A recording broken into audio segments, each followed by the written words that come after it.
Testing 1 2 3, testing 1 2 3. Okay, I have no idea what my microphone is doing, but it's not doing it anymore. Hey everybody, we are live on Thursday, coming to you the same as always. I hope everybody's doing well. I hope we all survived April 1st without too many ridiculous bouts of misinformation or anything like that. I, for my April Fool's video, tried to put up something that was still funny, but not actually like you know what I mean. I really hate April Fool's videos that are like intended to mislead people for extended periods of time, because nobody ever clears them up after the fact. So that's why I kept mine really short. I got in and I got out, and I think it was pretty successful in that regard. Someone said ukulele song was so good. Thank you. Yeah, I sorry. I realize I sound like a mess and I look like a mess right now. But we're live right here on YouTube, which I'm really happy about. Let's see. Reading chat. Someone said best ukulele apology video ever. Your April Fool's video slayed. Yes, exactly. I definitely had to like just it up a little bit. There's a lot of ukulele parody videos online, obviously, but I was like, what if mine really went hard though? For real. The ukulele fried me. Yeah. Someone said April Fool's has just become lying. Yeah, no, I get so annoyed by so many April Fool's videos, for real. Anyway, someone said you sound a little stuffy. Yeah, I do. I feel a little stuffy. I'll give you some info about some things that are coming up soon that I think are exciting. I have a video. We're going to be doing a stream soon about Shy Girl. Has anybody heard of that? Not the artist. There's an artist called Shy Girl who I think is really cool. I've been a fan of her work for years, but there's this novel that recently got pulled off shelves by its publisher for maybe containing AI work. And people have been talking about this pretty consistently for a couple months at this point, but it's really blowing up and causing a lot of ruckus. Also, you can like sort of situate that in a larger conversation about things getting pulled because of AI. Recently, I think a New York Times book review got pulled for having text in it that was directly lifted from another review by the freelancer they hired for that one. So a lot of interesting things like that going on for sure. But yeah, unfortunately, I don't really feel as so I'm having pretty bad allergies right now. Yeah, I don't know what's going on my end. It's not allergies specifically, or like why I don't feel better yet. I'll tell you what happened. And I'm actually kind of mad. I'm a little upset. I intentionally, with intention, I took a week off from YouTube, knowing like I'm not going to do anything this week. I'm not going to be online. I'm just going to worry about myself, and it's going to be really, really good and restful. And that's what happened. That week was great. I am still proud of myself for actually taking that time. And then at the tail end of that, I got really, really sick, and now I've been sick for an additional week. So I feel like this week all I've done is one stream, one goofy April Fool's video, and I feel worse today than I have on some of the other previous days. So like the timing of this is literally garbage. I'm so mad. I'm genuinely upset. The one time I actually like really try to plan and be intentional with taking time off, I'm over here just feeling slammed. But yeah, I've had runny nose, a lot of sneezing. My congestion's been pretty bad. Various levels of sore throat, which just flares up or gets less worse. I've been taking all kinds of stuff, making sure not to take too much stuff. And but the worst symptom that I'm dealing with right now is fatigue. Like just an insane level of fatigue. I'm literally so tired. I can't explain how tired I am right now, no matter how much I sleep. It's not helping. And then also, you know what the worst part is for me personally? Do you ever sleep so hard or painfully or whatever that like when you open your eyes, it literally hurts? That's the kind of sleep that's been just falling upon me recently. It's not like, It's not just like, oh, I took a nap and now I feel better. I'm like trying to wake up and my eyes feel like they're glued together. It's just so bad, dude. It's so bad. And I'm literally pissed off. If I knew I was going to be sick, I literally would have just waited. Hello, we could combine me being sick with me intentionally taking time off, and then it wouldn't be 2 whack weeks in a row. But yeah, sorry. I'm trying over here though. We trying. We out here. We out here for real, for real. Someone said, well, you can actually sleep too much and make yourself feel even more tired by doing so. Yeah, I don't think that's exactly what I'm doing in this case, but I don't know. It is what it is. It truly, truly is. Someone said, I have a form of arthritis and this is legit every morning. Oh, I am sorry to hear that. But you're still here and I'm still here for sure. But yeah, I'm excited about the upcoming Sleep Girl? Freud is upon us. I'm excited about the upcoming Shy Girl topic. I'm excited about the one thing that I already recorded that I'm still trying to get up. I don't know. I didn't want to take 2 weeks off. I didn't want to take any time off. I hate taking time off. It makes me mad. I don't know why. I feel like if I'm not working, I'm not living. It's terrible. Someone said the Underscores album is amazing. Yes, dude. I've been said it. I think I said it on the stream, but I'll say it again. Underscores' new album, if you haven't listened to it, is fantastic. Also, I listened to another new album earlier today instead of working. I was trying to work, but all I could really focus on was sound, so I just put on a new album. It's Robin's album. It's so good. Sex Essential. It only has 9 tracks, I think, or 9, or a really short number like that. And so I was a little bit sad at the length, but that's it. That's my only qualm. That joint was fire. She truly is one of just the CEOs of synth pop at this point. Still sounding great. So yeah, Sex Essential was great. I Loved You by Underscores was great too. And then there's a couple other things that I'm waiting to listen to, like Slater's new album. And I also want to listen to Ray's new album. I've heard really interesting things about that one. This music may contain hope. I'm a big fan of Ray's work as well. But yeah, it's been hella fire. All kinds of fire things happening. Some said Ray's new album is killer. Yes, that's what I've heard. And the singles that I've heard thus far, I might have only heard the one single. Click Clack Symphony, but it was crazy good. Oh, and Where the Hell Is My Husband? How could I have not heard that song? That one's great too.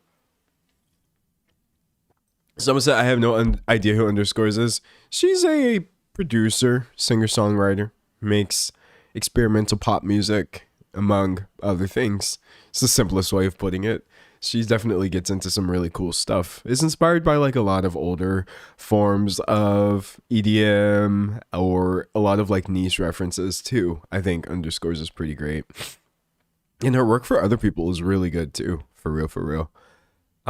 So you sound sick.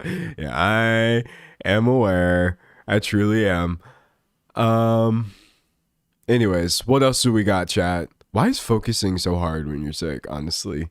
Check out Tiana Major 9's new album. I just might. I wish I might. Ethel Kane dropped a new post for trans visibility. I think it would be cool to talk about and show awareness on. It would if I didn't feel like roadkill garbage, dumpster fire. Yeah, I would do that. But shout out Ethel Kane and all of those things. Sorry, I don't feel like doing... I don't know why I'm live right now, honestly. I was sleeping. I'm going to be honest with you. I woke up, tried to situate everything, and then fell asleep, and then woke up and was like, oh no. And then tried to situate more things, and then I set another alarm, and I was like, okay, I'm going to go to sleep on purpose this time, and then wake up and then stream. But yeah, this is terrible. This is awful. Someone said, have you watched Arcane? Oh, we've talked about Arcane a little bit on this stream. I watched season 1, watched season 2. Did not super love season 2 as much as I did the first one, that's for sure. Yeah, excuse me. What else we got? Someone said sick or allergies? Sick. Allergies I can handle. I've had problems with allergies my whole life. Yeah, I'm an old pro at this point, but this is just something else. What else do we got? Someone said, it's okay to take more time for yourself. We won't hate you. I don't think that y'all would. And also, I appreciate y'all saying that. I will say I am trying to be really like, I'm trying to be healthy in my own mindset about this and remind myself that even if y'all were upset, it doesn't matter at all. I'm trying to remind myself that like, but I think the thing with YouTube that really sucks though, and I've talked about this a little bit, this is a privilege that I'm complaining about, by the way, so please don't get mad at me, but I'm just trying to be honest. I literally never know how much leeway I'm allowed to give myself. Because honestly, like, this isn't the only job I've ever had. And sometimes you just have to show up to work sick anyway, dude. Almost anybody here in this live chat would feel like I do and still have to show up to work. But yeah, no, I feel like if I had a boss, for example, I could not exactly tell them, oh, hey, I know I took this like PTO or whatever, but also I need more time off because now I'm sick. I don't know. It's just crazy. I need double the time. Like, so I'm trying to essentially hold myself accountable. It's a little tricky, dude. But yeah, all I wanted to do is sleep. Someone said Curtis Connor is also sick in his new video. I think there's a bug going around or a virus. Computer jokes. Yeah, maybe it's just a niche thing or something. Also, something that is really annoying, I have to get better because I have to go to Los Angeles. First of all, no shade to anybody who lives in California. There's a lot of lovely people there. Bro, I hate Los Angeles. I hate Los Angeles so much. I genuinely cannot imagine a less fun experience than me, the Southern boy that I am, going to LA. But yeah, I have like a week. I have 1 week to fix whatever's going on here because I can't like get everybody on the Smosh set sick. I mean, that would be really funny though. I would definitely be a guest to remember. I show up from North Carolina, which for those of you who don't know is on the other side of the country from where Smosh is. And I'm like, hey guys, it's me, D'Angelo. Thanks for inviting me. Coughs. Everybody gets sick. The whole production goes down. I would be an iconic guest, but like, obviously I'm not going to do that. So yeah, the timing of this has all just been really annoying because I thought I had it planned out really well, but it turns out I am a fool. Let's talk about my song that I made for my April Fool's video a little bit. That was my first time. Using live instrumentation in one of my productions. Are you proud of me? I have literally been grinding, practicing the ukulele. By the way, a long time ago when I said I'm practicing instrument, I'm not going to tell you which one. It's that one. And I promise I can't play more than 2 chords. But I have literally been grinding just ukulele practice. I have like all these annoying calluses all over my thumb and other fingers. And I was like, okay, this time I'm really going to do some live instrumentation. So all that ukulele that you heard on the rap beat was truly me playing. I didn't got to like change it, nothing. Or, excuse me. Actually, what I did was I played it out of tune on purpose.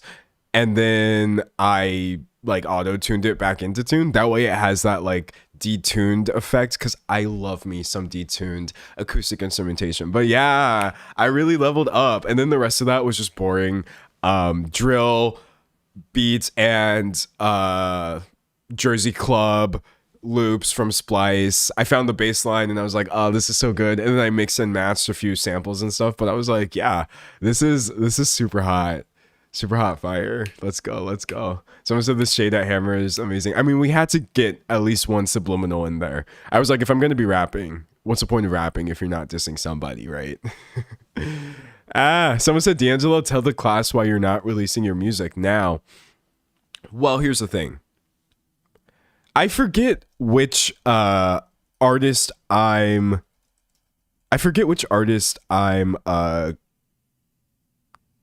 quoting right now.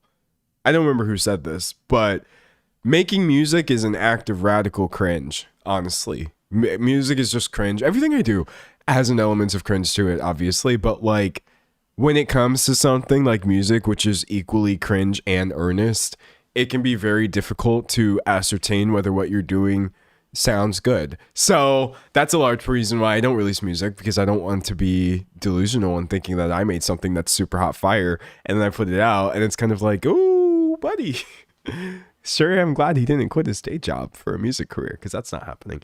So that's part of the reason, is that I never know whether my music actually sounds good or not, and I have no way of doing that. And then another thing is like, it's nice not having any sort of numerical stats attached to my artwork. Even if, I guess, theoretically, I could just put out music and ignore it.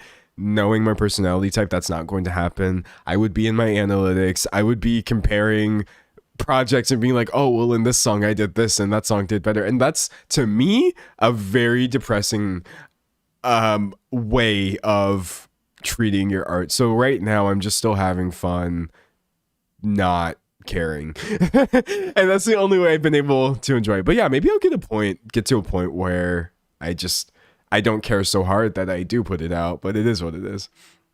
Someone said you're overly critical of yourself. Honestly, though, like, everybody should be low key. I think YouTubers in general could stand to be a lot more critical of themselves. So many people on the platform, including me at times, even though I really try not to be, just take so much of this for granted. But it's like, I said it before and I'll say it again. Being good at one thing does not make you good at everything else. It really, really doesn't. Anyways, thoughts on Jude Law's ex-soccer player's current wife whining about Chapel Roan. I was glad that happened while I was on my break, because that was infuriating. And then I didn't have to talk about it. But yeah, no, that everybody is just, it was just stupid. And I'm glad. I'm not glad. It shouldn't have happened. It was dumb. Anyways, reading chat. Someone said it's all about balance. Not too much criticism, but not too little. Exactly. You got to be healthy in your cringe. But yeah, no, that's my official thought on everybody acting like Chapel Roan kicked a child on live television and then wrote a song about it. It was literally how people were acting, and I was just like, I'm so glad that I'm not here. Someone said, have you heard about the Barry Keoghan stuff?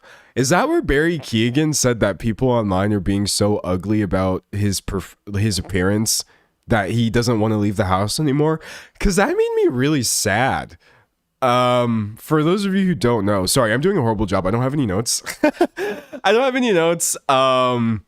I don't have any outlines for you right now, but I did see that Keoghan said, like,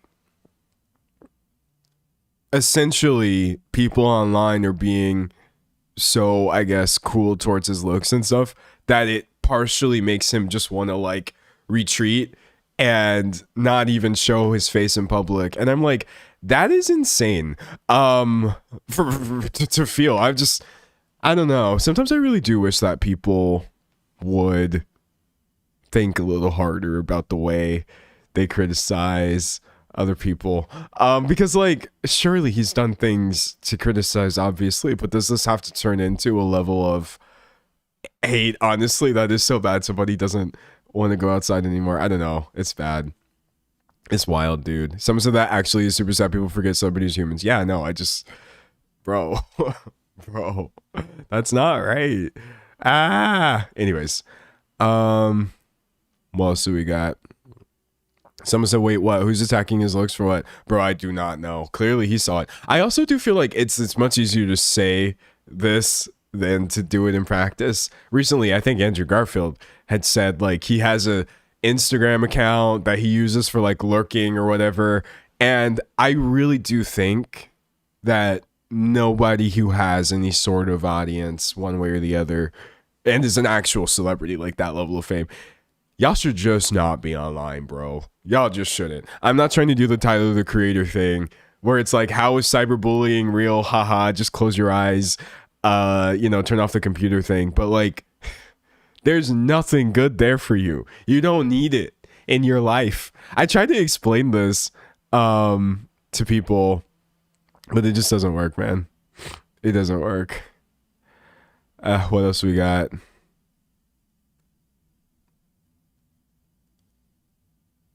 Reading chat, reading chat. Sometimes I've seen people making fun of him on TikTok when I used to use it months ago. Yeah, no, it's definitely real. I think that's the annoying thing is like for any fringe position on the internet, you can find people saying it. So is Barry Keoghan ugly? Here's a group of people who believe that. Is he hot? Here's a group of people who believe that. Here's a group of people who are normal about his appearance. And so it's just like, there are too many people online, honestly. There's too many people online. Are you aware of the whole peptides thing? I'm trying not to be. I don't really know what peptides are, if I'm being honest. I don't know. Someone said, I don't know why, but I feel like you and Gabby Bell would make dope music together. We probably would. Gabby's super cool. I tell the story all the time. I met her for like 20 minutes. The last time I went to LA, and it was super dope. Listen, almost everybody in commentary is really cool, honestly, from my interactions with them, but there's like a few people who I actually did get the chance to meet and are genuinely as cool in person as they seem to be in their videos, and she was definitely one of them. Someone said peptides are GLP-1s. What? So peptides are like Ozempic? Or am I misunderstanding? There's a lot of different peptides. Is GLP-1 a peptide? I guess. I have no idea, man. Someone said, I heard Gabby and immediately thought of Gabbi Hanna. What a jump scare. Yeah, I probably won't be releasing any music with Gabbi Hanna. Probably not. Oh, wait. I have an unpopular opinion.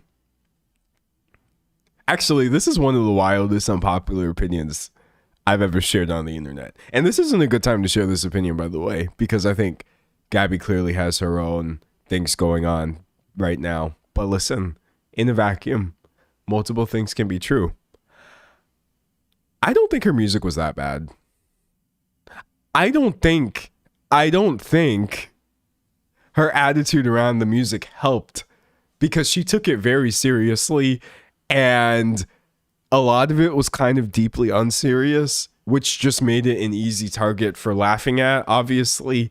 However, that being said, some of those songs were actually pretty good. And that's just my opinion. I don't know. I know it's the wrong opinion. I know we're supposed to act like she had no talent and was delusional. But that's not true. I thought she actually was pretty solid at what she was doing, and it was just sad it worked out the way that it did. Someone said I like some of her songs. Yeah, no, that's my opinion. Someone said the poetry was bad though. It probably was. That's another reason that I also don't write poetry for that reason too. Because I feel like poetry is like music on steroids, in that the ability to distinguish between what is cringe and what is not cringe is so deeply inaccessible to the poet themselves, is how I feel. So like, I do occasionally write things that aren't like YouTube related, right? But excuse me. As far as poetry, it's so cringe. It's so cringe. I don't know how to say it. And it's like most people's poetry. I think the vast majority of poetry that I have personally read, I don't like. I think I've read some really good stuff and I'm just like, yeah, that's fire. That's awesome or whatever. But what is it about the art form that attracts? I don't know. It's so interesting. Someone said, can we talk about your music though? There's just not much to talk about, unfortunately. I hope you're feeling better. I hope I feel better soon, honestly. What else do we got? I had to write this poem because I have a deadline. This is the poem. Here's my poem. Gabbi Hanna. Is that a real poem by her? That's so funny. You know what I think the issue is with a lot of modern poetry? So much of it could just be tweets. That's my issue. I crack open a book of poetry from like a celebrity or something like that. Or even, not even always just a celebrity, but usually a celebrity. And I'm just like, if you were just like tweeting all of this, I might even retweet it. I might give it a like. I might be like, oh, that was really like clever. And I see what you did there. And I might think about that for like 10 seconds. But I feel like immortalizing these ideas in a poetry collection when they themselves are not that much deeper than things people are already tweeting like multiple thousand times a day. It's just kind of hilarious.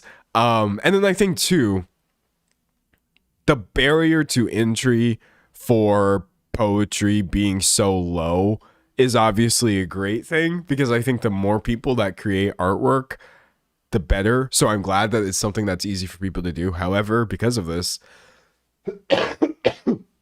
sorry, I don't think a lot of people, celebrities specifically, who write poetry actually read poetry, and especially not modern poetry. I don't read much of it either because, as I say, it's just not my jam. But like, reading the difference between modern poetry from people who are not trying to be famous and poetry from like big names, they're not doing the same thing. I think I do vastly prefer modern poetry from actual poets. So it's cool that anybody can do it, but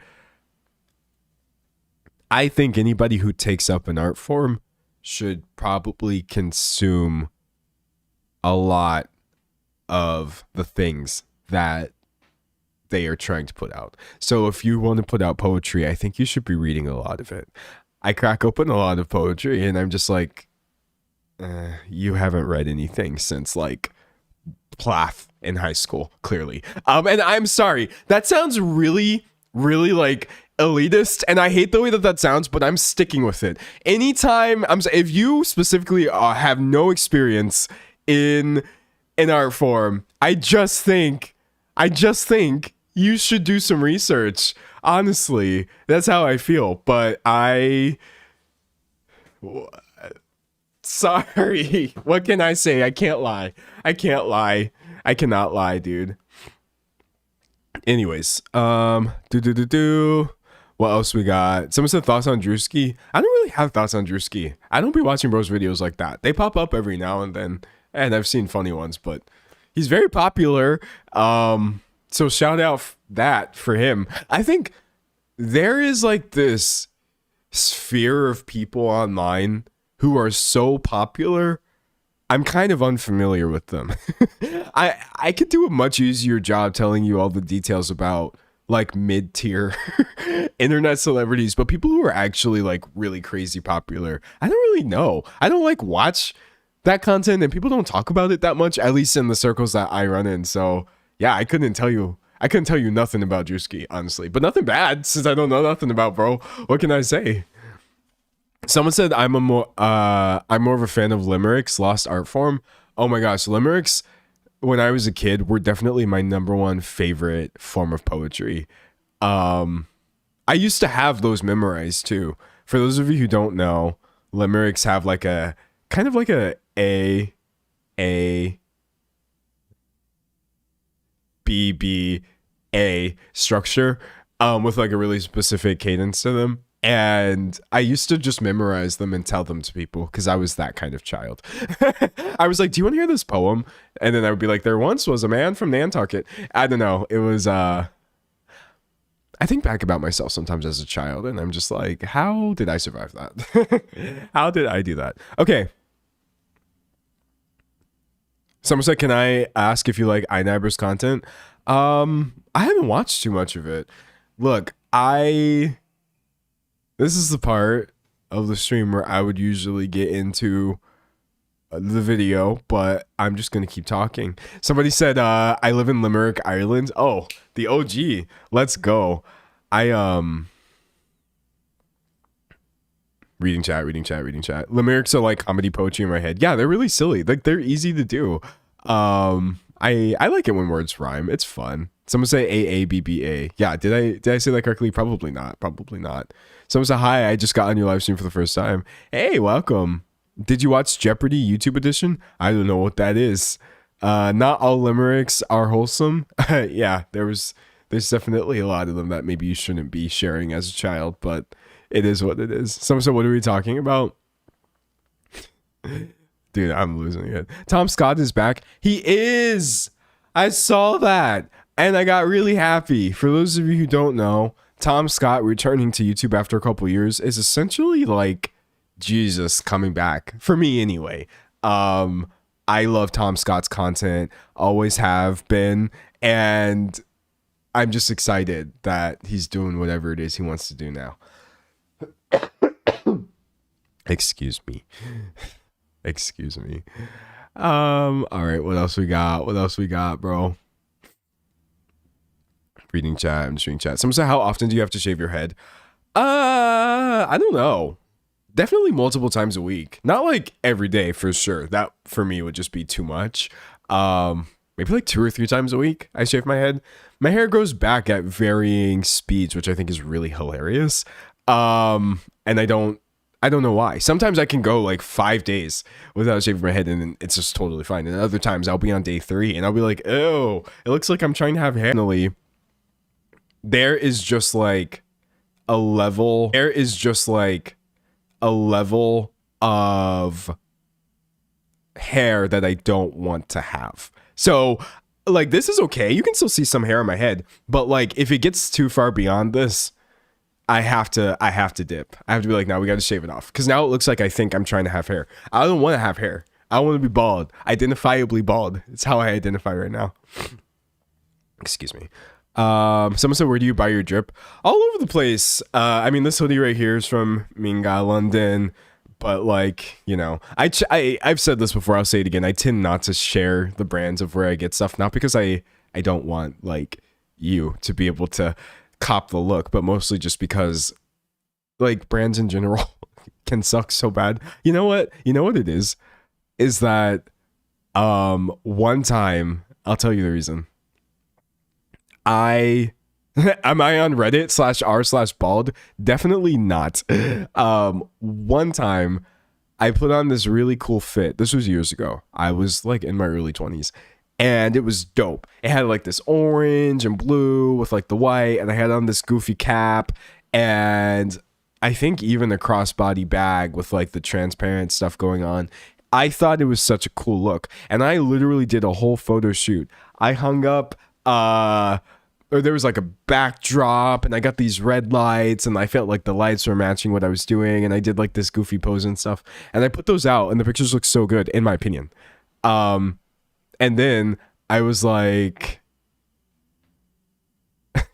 and then I tagged the brand online, and people in the comments were just like, essentially something along the lines of, oh, this brand, but didn't they do this one thing, which I don't remember what it was. And I was like thinking to myself, did they? I don't know. So ever since then, I've literally never ever ID'd an article of clothing publicly because I'm just like, I can do my own research, but what if something sucks because of some niche reason that I myself am unaware of? And then, you know, that happens. Oh, I just realized something. I want to talk about. The Harry Potter remake and how annoyed I am at everybody involved except the children. I would like to talk about that. Because now the trailer dropped and I thought I saw some stat about it being one of like being HBO Max's most viewed trailer in a short period of time or whatever. And brother, I'm real annoyed at the Harry Potter situation. So here's the thing, right? I do on some level still recognize, obviously, that things people talk about online do not always translate to awareness in the general public. Duh. I look around in my real life and no, people aren't really boycotting things like Harry Potter or all these other institutions to the extent that I would like to see, because a lot of times people either don't know or they're just not really thinking about how these things actually really do connect. But what I think is so cringe to me is like the actors involved are all being so, not the children, they're just kids. They're all being so weaselly about this. And also like with this resurgence of Harry Potter stuff, that's when I recently realized too that there's a bunch of people who did readings for like the Harry Potter audiobook, actors and actresses whose work I actually liked. And I really hate how, excuse me, something as extreme as literal like anti-trans lobbying being funded by JK Rowling can be hand waved by the people working on this project because money. It's so annoying. Someone said the actors know. The actors absolutely know. They do. Y'all chose wrong. And yeah, I think I watched the trailer just because I wanted to see what was going on. I'm not going to be watching the show. And the part where I got really mad, here, I'll show you the part where I got mad. I'll show you right now if my computer works. Sorry, chat. This has been an odd stream, so we will see. We shall see. Oh, I'm not even signed in. Okay, hold on. Take 2. Let me actually try to log into my own computer. All right. So look. Harry. That's not how you spell Harry. Hey, that's not how you spell Harry. Harry Potter trailer. Yeah, so it's, I think it's right here. A new HBO series. Here we go.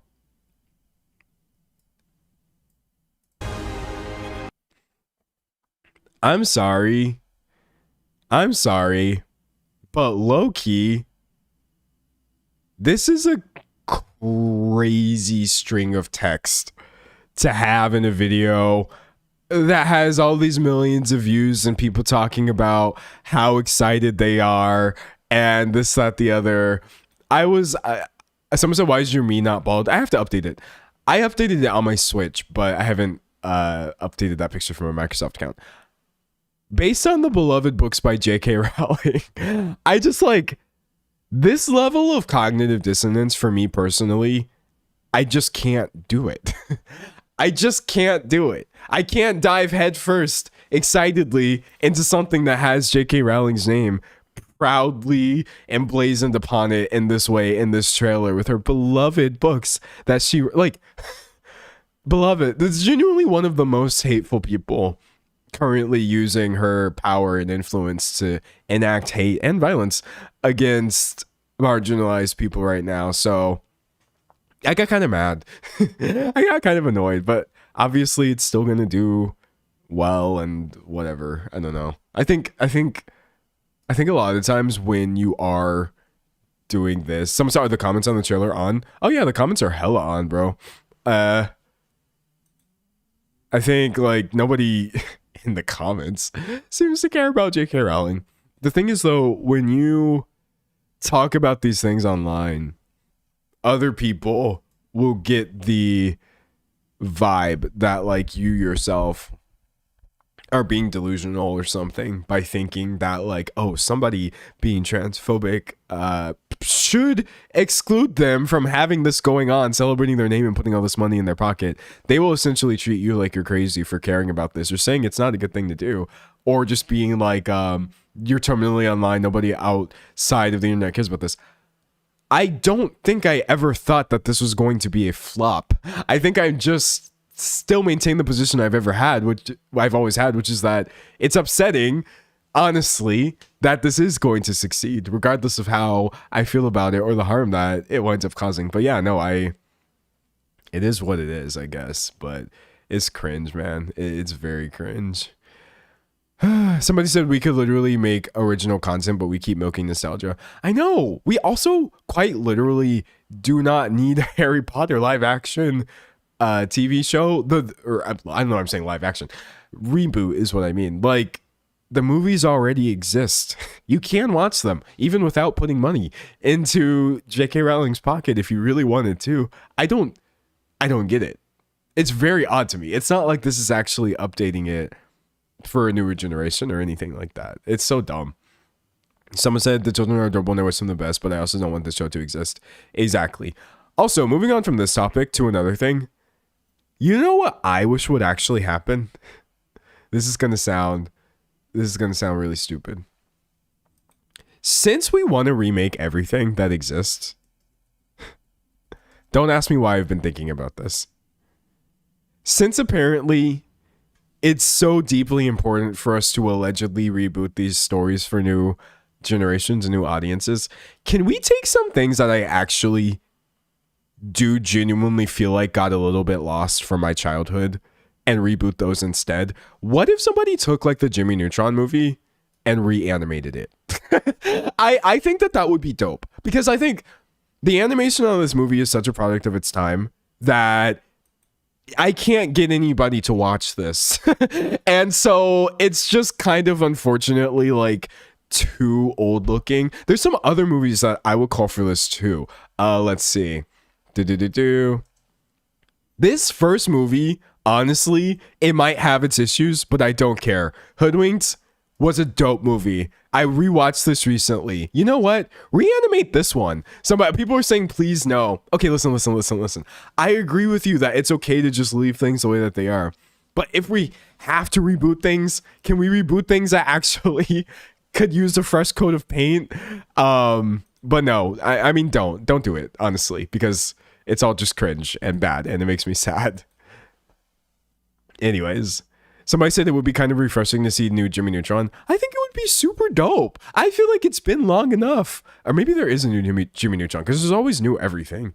But yeah, everything is back, man. Everything is back. I love Hoodwinked. Dude, I don't even remember what streaming service I watched this on. I was just bored looking for things, and I saw this randomly pop up, and I got so hype. I was like, at my big age, I'm gonna spend the rest of the night watching Hoodwinked. It was literally like going to the club for me. That's how exciting that felt. Just me sitting in and watching Hoodwinked. this children's movie from like, when did Hoodwinked even come out, by the way? Oh man, I can't type today. Hoodwinked release date. I was about to put Hoodwinked age. That's not what I'm looking for. Oh, it's 20 years old.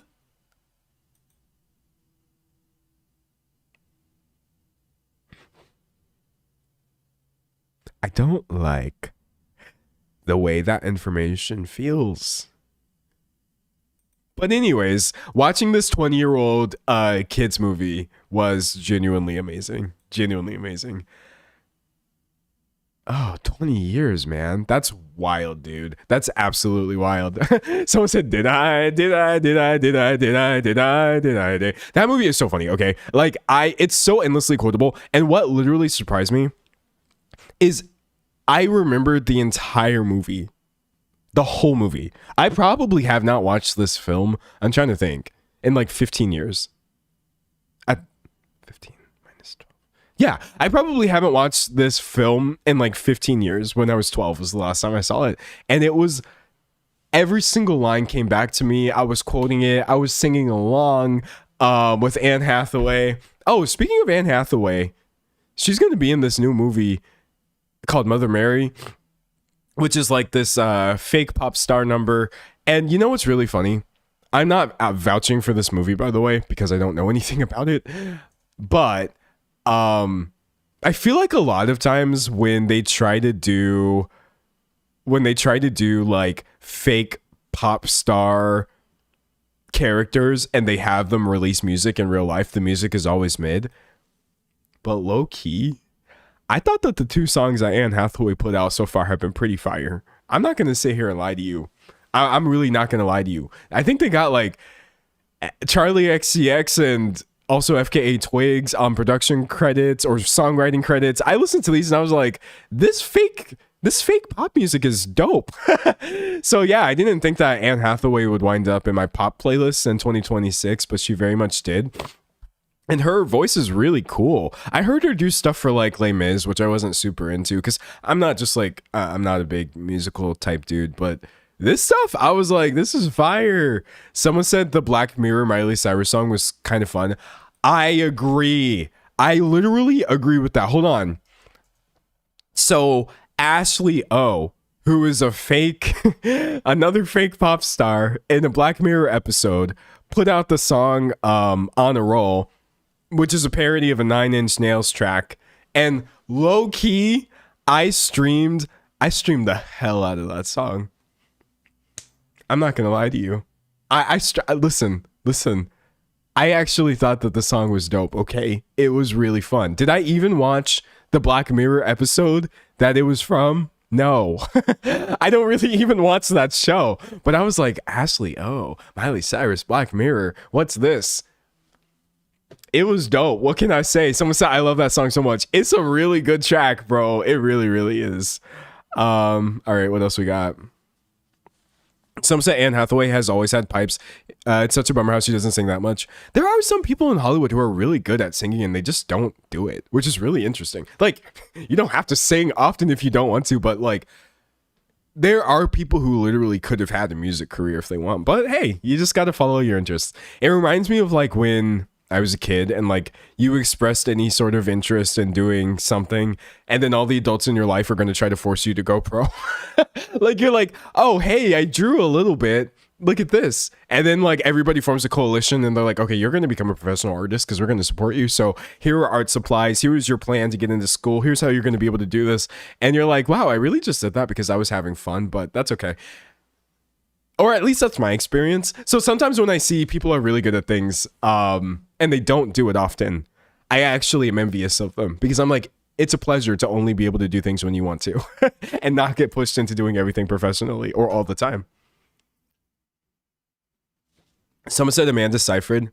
I want to see Seyfried's new movie, not the Housemaid. No, thank you. I want to see her new movie, The Testaments of Anne Lee. That one looks interesting. Even though, is that a musical? Or am I wrong? The Testaments of Anne Lee. Maybe I'm wrong. No, it is a musical. Okay, but here's the thing though. I swear to God that whenever something is a musical nowadays, they literally hide the fact that it's a musical. We've talked about this before. This is not my original thought. I didn't come up with this, but nobody ever wants to just call a musical a musical. And maybe this one did mark it as a musical, but I forgot because it was so unclear to me if that was actually happening. Someone said, D'Angelo, do you still make art? Yeah, I'm making it right now. Sorry. Terrible. Anyways, what else we got? Someone said, I saw The Housemaid and snuck off to drink a buzzball halfway through so I could tolerate it. Yeah, I'm not like a big Frida McFadden fan myself, so that movie is just not in the cards for me, honestly. Someone said at least Wicked was honest. Yeah, Wicked was hella upfront about being a musical. You should be. Someone said Joker sequel. Yeah. Is that movie actually musical or are people joking when they say that? Because my understanding was apparently that's got a whole musical thing going on. It's wild, man. It's wild. Someone said, I feel like modern musicals half feel like weird needle drops / jukebox musicals, even when that's not what they are. They definitely can, yeah. Someone said, bro, I watched Weapons last night. It went so hard. I want to watch that movie because it looks crazy. But I struggle sometimes with like horror involving like kids being creepy and stuff. I'm just like, oh, nah. So we'll see. We'll see, honestly. It is what it is, truly. Someone said we're talking movies. We are now. We've been talking about whatever for the past 52 minutes. I've just been vibing, bro. Someone said Frida McFadden is so overrated. Listen, I've already talked about McFadden on this stream before, so I'm not gonna make a fool of myself just ranting once again, but I will say overrated, could be, could not be. I do think her novels are popular for a reason because they are entertaining, but like she's not the one for me. Someone said Project Hail Mary. Oh yeah, I heard people saying good things about Project Hail Mary as well. Actually though, I was kind of looking into the author for that book and I was like, bro, what is going on here? I was like briefly flirting with the idea of talking about this guy. I was briefly flirting with the idea of talking about Andy Weir, who did Project Hail Mary. I'm not dunking on the movie because he didn't make the movie, right? But his approach to sci-fi,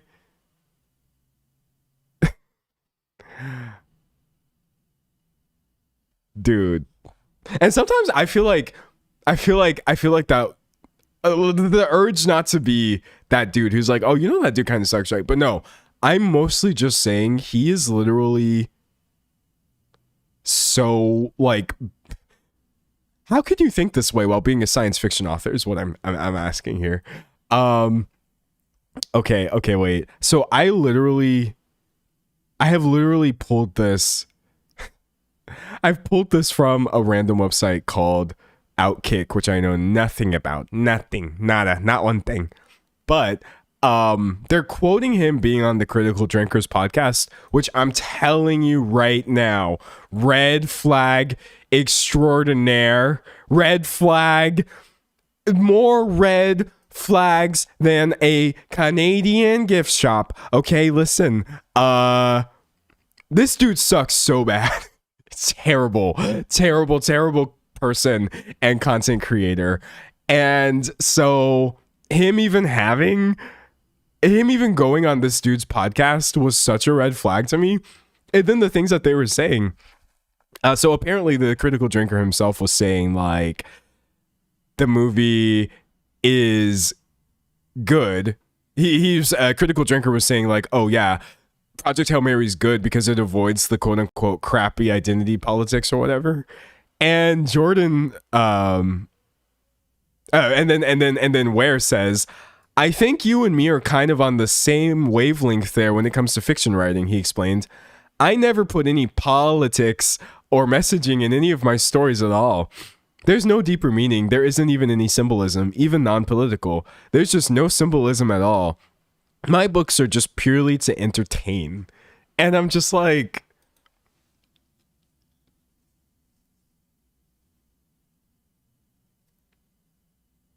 you are literally writing in one of the most overtly political genres of fiction to exist. I would be hard pressed to think of a more political genre than science fiction. I actually almost don't believe it's even possible.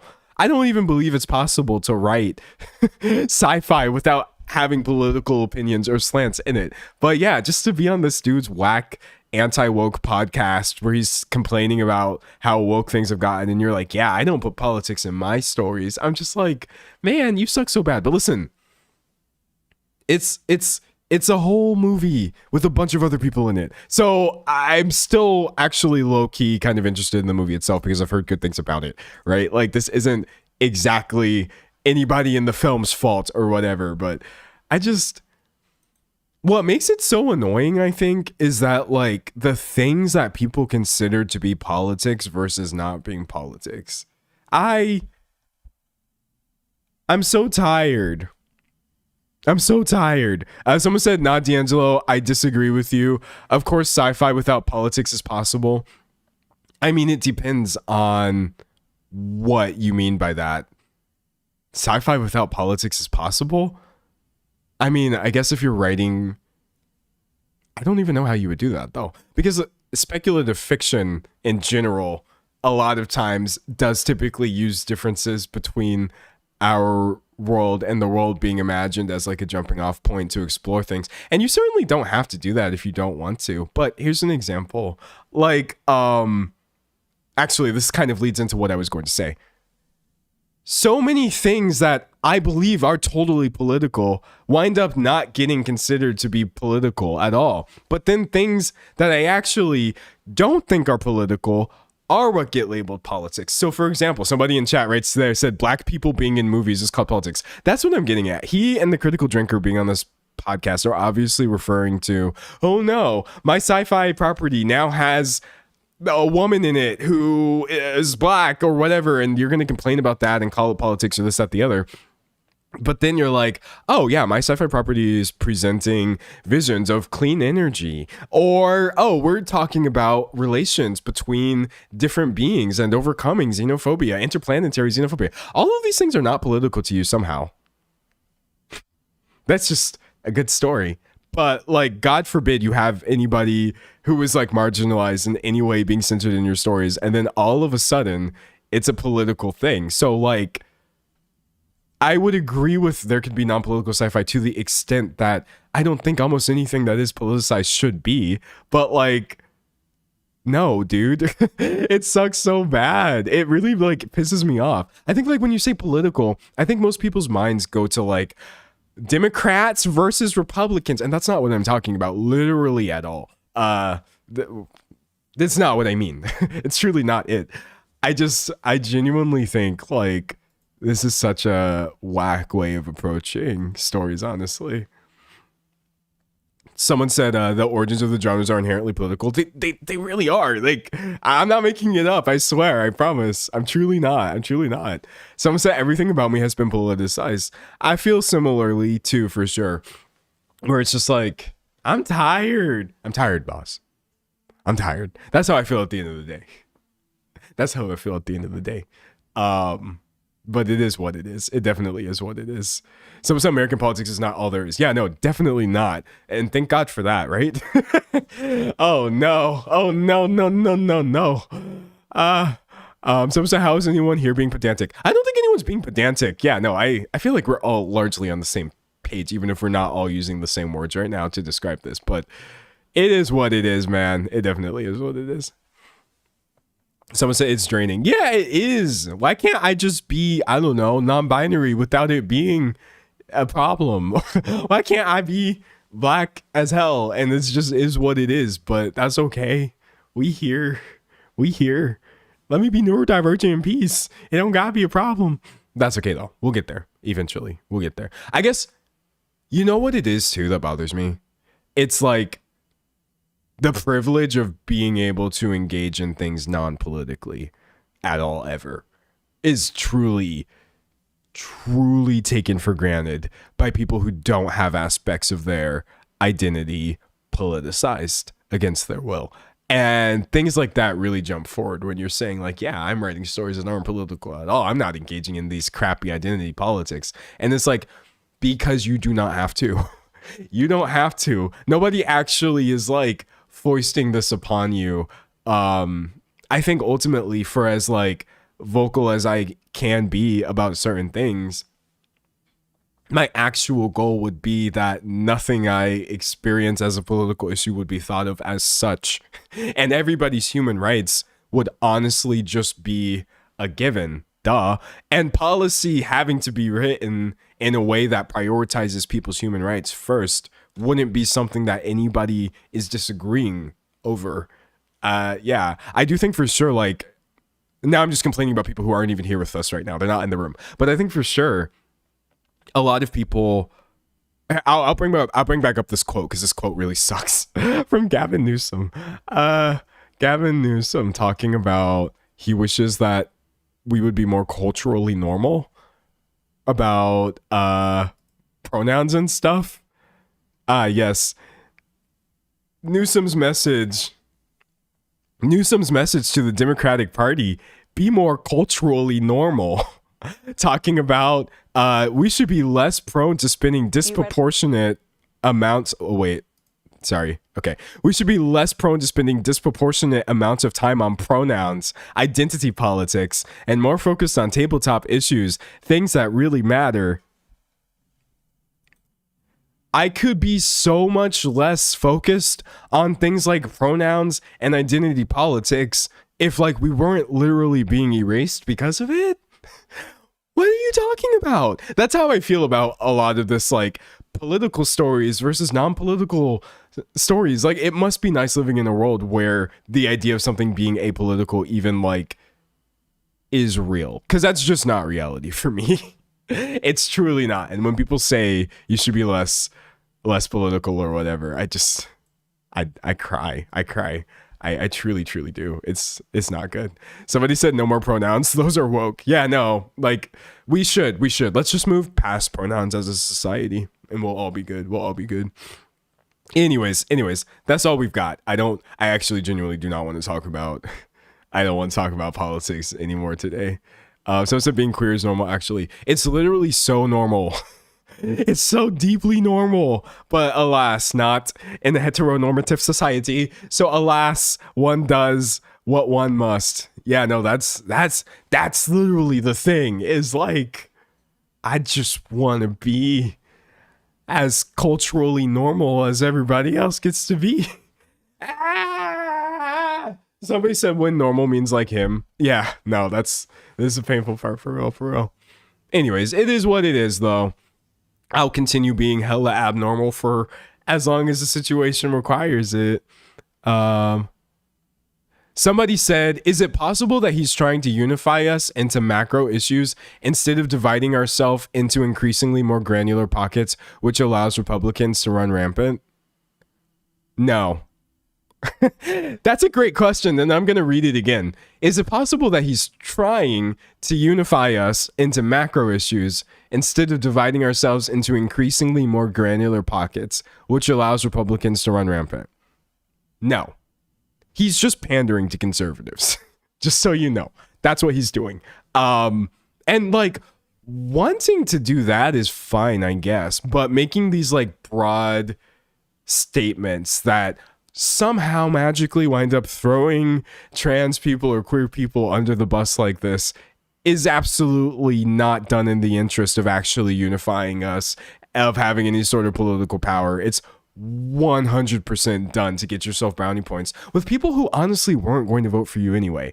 It's the most annoying thing about that. Like, this strategy doesn't even work, which is so deeply cringe for so many reasons. So many reasons, man.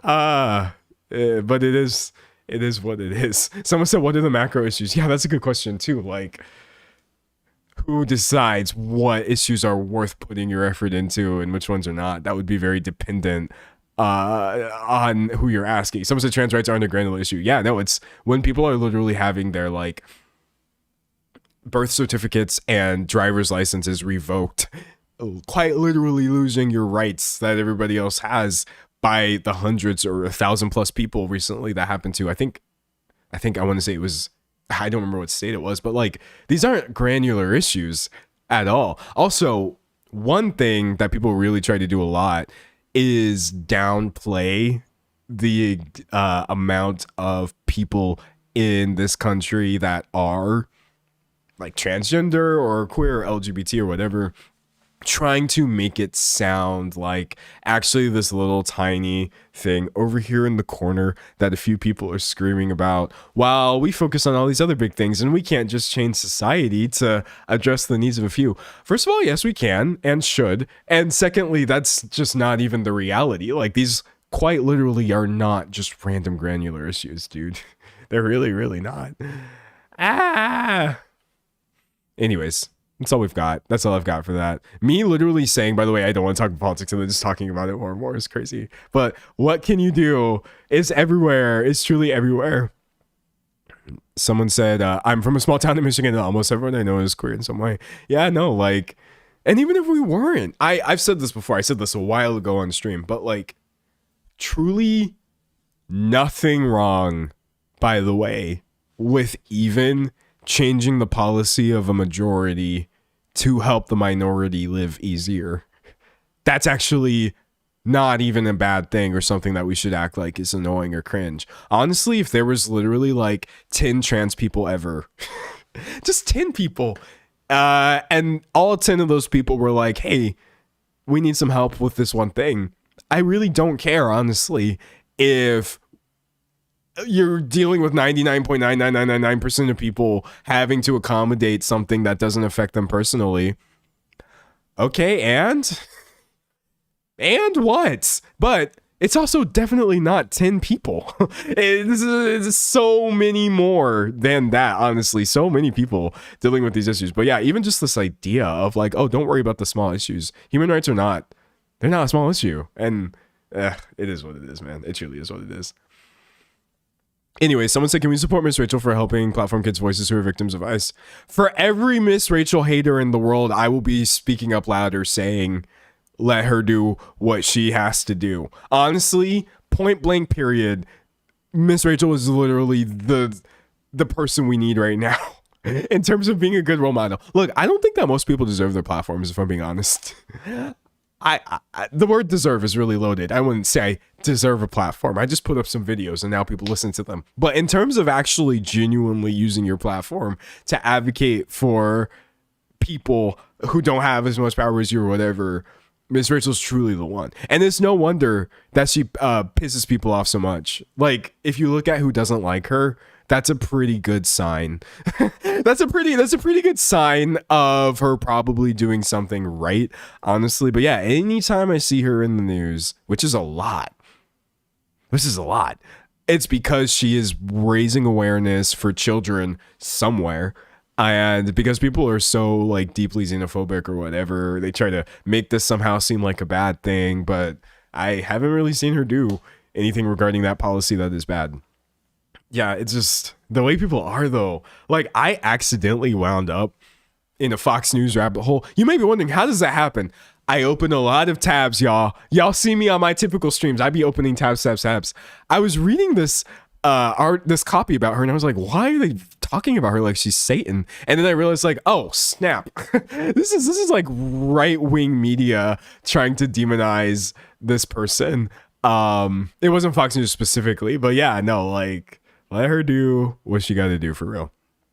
Anyways, somebody said it's not special treatment either. It's equality. Cisgender people are always called their correct gender / pronouns. It's equal work to refer to us by our gender. Yeah, I mean, yeah, that's the other thing. I mean, preaching to the choir for real, but are like at this idea of changing things for the minor or for the majority to accommodate other people.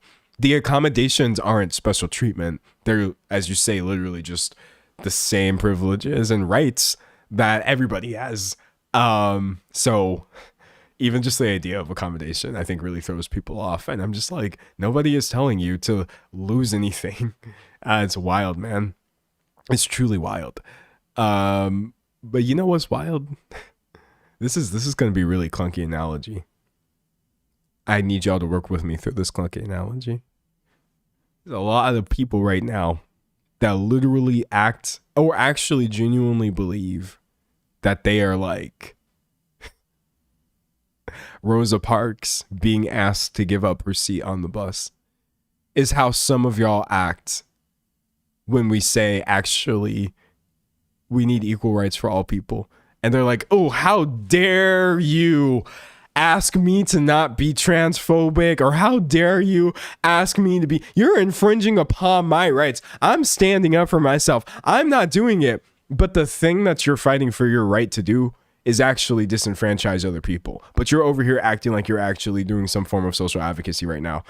It's painful. So yeah, listening to the way that like conservative people talk about all of this really pisses me off, because I'm just like, y'all are not like, y'all, this isn't countercultural. You're not standing up for anything. What is happening here? It's wild, man. It's wild. It truly is wild. Someone said not using correct pronouns confuses me. It doesn't take away from me to call someone by their preferred pronouns. I agree with you. Also, I've talked about this before. I'll talk about it again.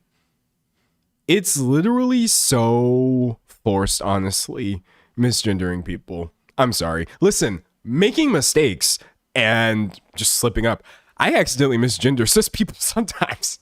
But even making mistakes because like maybe you were wrong about someone's gender and you got corrected or whatever, that's not what I'm getting at here. I'm talking about this very deeply deliberate and intentional misgendering of people that a lot of times you will see like transphobic people engaging with online. I'm like, I'm sorry, this is literally so forced. You think right now that you're coming across as really like cool and rational or whatever, logical, because there's only two genders, even though a lot of trans people actually do fit in one of what people think are two genders, which is hilarious. But listen, you sound stupid. You sound dumb as hell.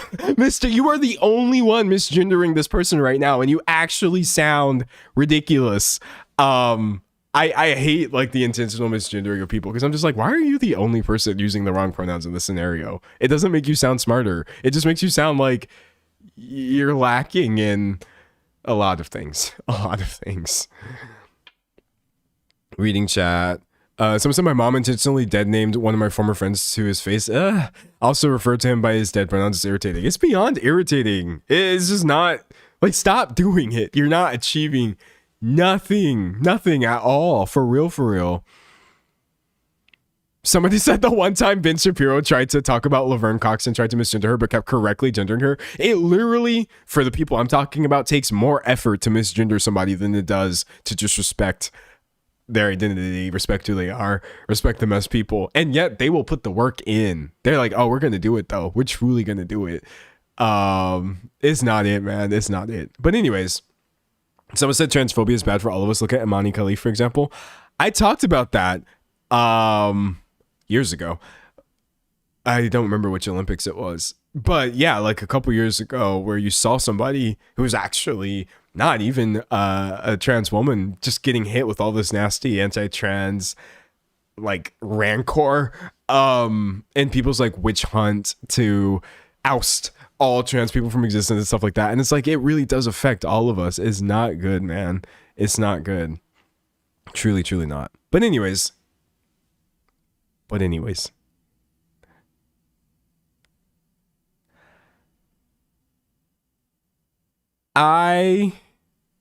Wait, hold on, I'm reading chat.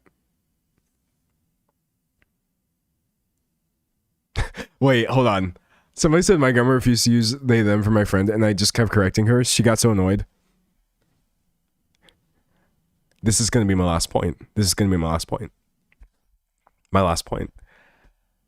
Wait, I have 2 points. 2 points. As a non-binary person who actually does not use they, them pronouns, just not how I identify, I do genuinely find, coming from English speakers, just people who consistently use English, they main English, the resistance to they, them as a singular pronoun, I'm just going to say it, it's also forced. I'm sorry. I'm just going to say that it's forced because every single person that I have ever spoken to in my entire life, no matter how old they were, has always used they and them as singular pronouns to talk about other people. It is only when now all of a sudden somebody actually wants to be referred to this way that all of a sudden people say, oh, what? That's not how English works. Yes, it is. Yes, it is. And I'll explain to you how this is exactly how English works. We're sitting around. We're having a kiki or whatever. There's a jacket on the chair. We just showed up at the function and somebody left a jacket on the chair. What are you going to say? Oh, look at this. Somebody left. This is a phone, not a jacket, but I don't have a prop. Someone left their jacket. You're going to say, oh, maybe if we can go, we should go out and look. Maybe they are still there. Maybe I could give this back to them. We literally always use singular they and them to refer to individual people, specifically when we don't know whether we should be using one of the, a gendered pronoun like she or he or whatever. Forever, for as long as we have been alive, this has been commonly accepted in English. Okay, if there's somebody who is really, really, really far away from you, you can't actually see them, and you're squinting, and you're like, yo, there's someone over there. They're waving at us. You have just used a singular they. There's not a person around who would ever make up a gendered pronoun for that person. You're not going to say, oh, he's waving at us if you don't actually know if that's a guy. You're just like, oh, they are waving at us. So I'm sorry. It's just forced, honestly, to act like they, them pronouns are even incorrect grammar. They're literally already commonly accepted in English and have been. So it's annoying. It pisses me off so bad. It really does. Okay. And then the second thing I want to say, which I didn't even know that this was a thing, because I do not pay attention to this person on purpose. I don't pay attention to this person. Did y'all know, low-key, that JK Rowling was actually trying to collect the Infinity Stones of being queerphobic? I did not know this until somebody had pointed it out. And I was like, there's no way. You've got to be kidding me on this one. Hold on. I'm trying to find. Okay, here we go. I've been new about Joanne and the anti-trans just evil that she's been spewing all over the place. Nobody told me And I'm glad y'all didn't tell me this, by the way. Nobody told me that she was also hella acephobic. Actually, apparently, she really, really hates people who identify as asexual. And I'm like, what? I think, like, me personally actually being a spec myself, I was like, she does? Why? So she's posting International Asexuality Day saying, Happy International Fake Oppression Day to everyone who wants complete strangers to know that they don't fancy a shag. So British, even when she's being so hateful. And I'm like, dude, do you literally just sit around like Googling various queer identities and picking new targets? She's so close to just outright saying what is obviously the truth, which is that you hate all queer people, obviously. Somebody said, as a gay man, can someone tell me why straight people not wanting to get laid reducing asexuality to the idea of someone being straight and not wanting to get laid is wild. That could also be true for you, specific people. You can be straight and ace, but that is literally wild. But somebody says, I'm dying. As a gay man, can someone tell me why straight people not wanting to get laid has anything to do with me? And he's like, I'm so grateful to have organizations like LGBT Alliance in 2025 to push back against this nonsense. And I'm just like, I'm sorry, cutting the T out of the LGBT is stupid enough, but now you're cutting out the A as well. Okay, dope. Joe Rowe says, sure, people are still killed for being gay in a lot of countries, but straight people who don't fancy a quickie are being literally ignored to death, John. Is that what you want? You are... And then somebody tells her, somebody explains to her, actually, you can be gay, straight, or bi while also being asexual. Duh. That's the thing. Hello. And Joe Rowe says, how are you supposed to tell what you are if you don't experience sexual attraction?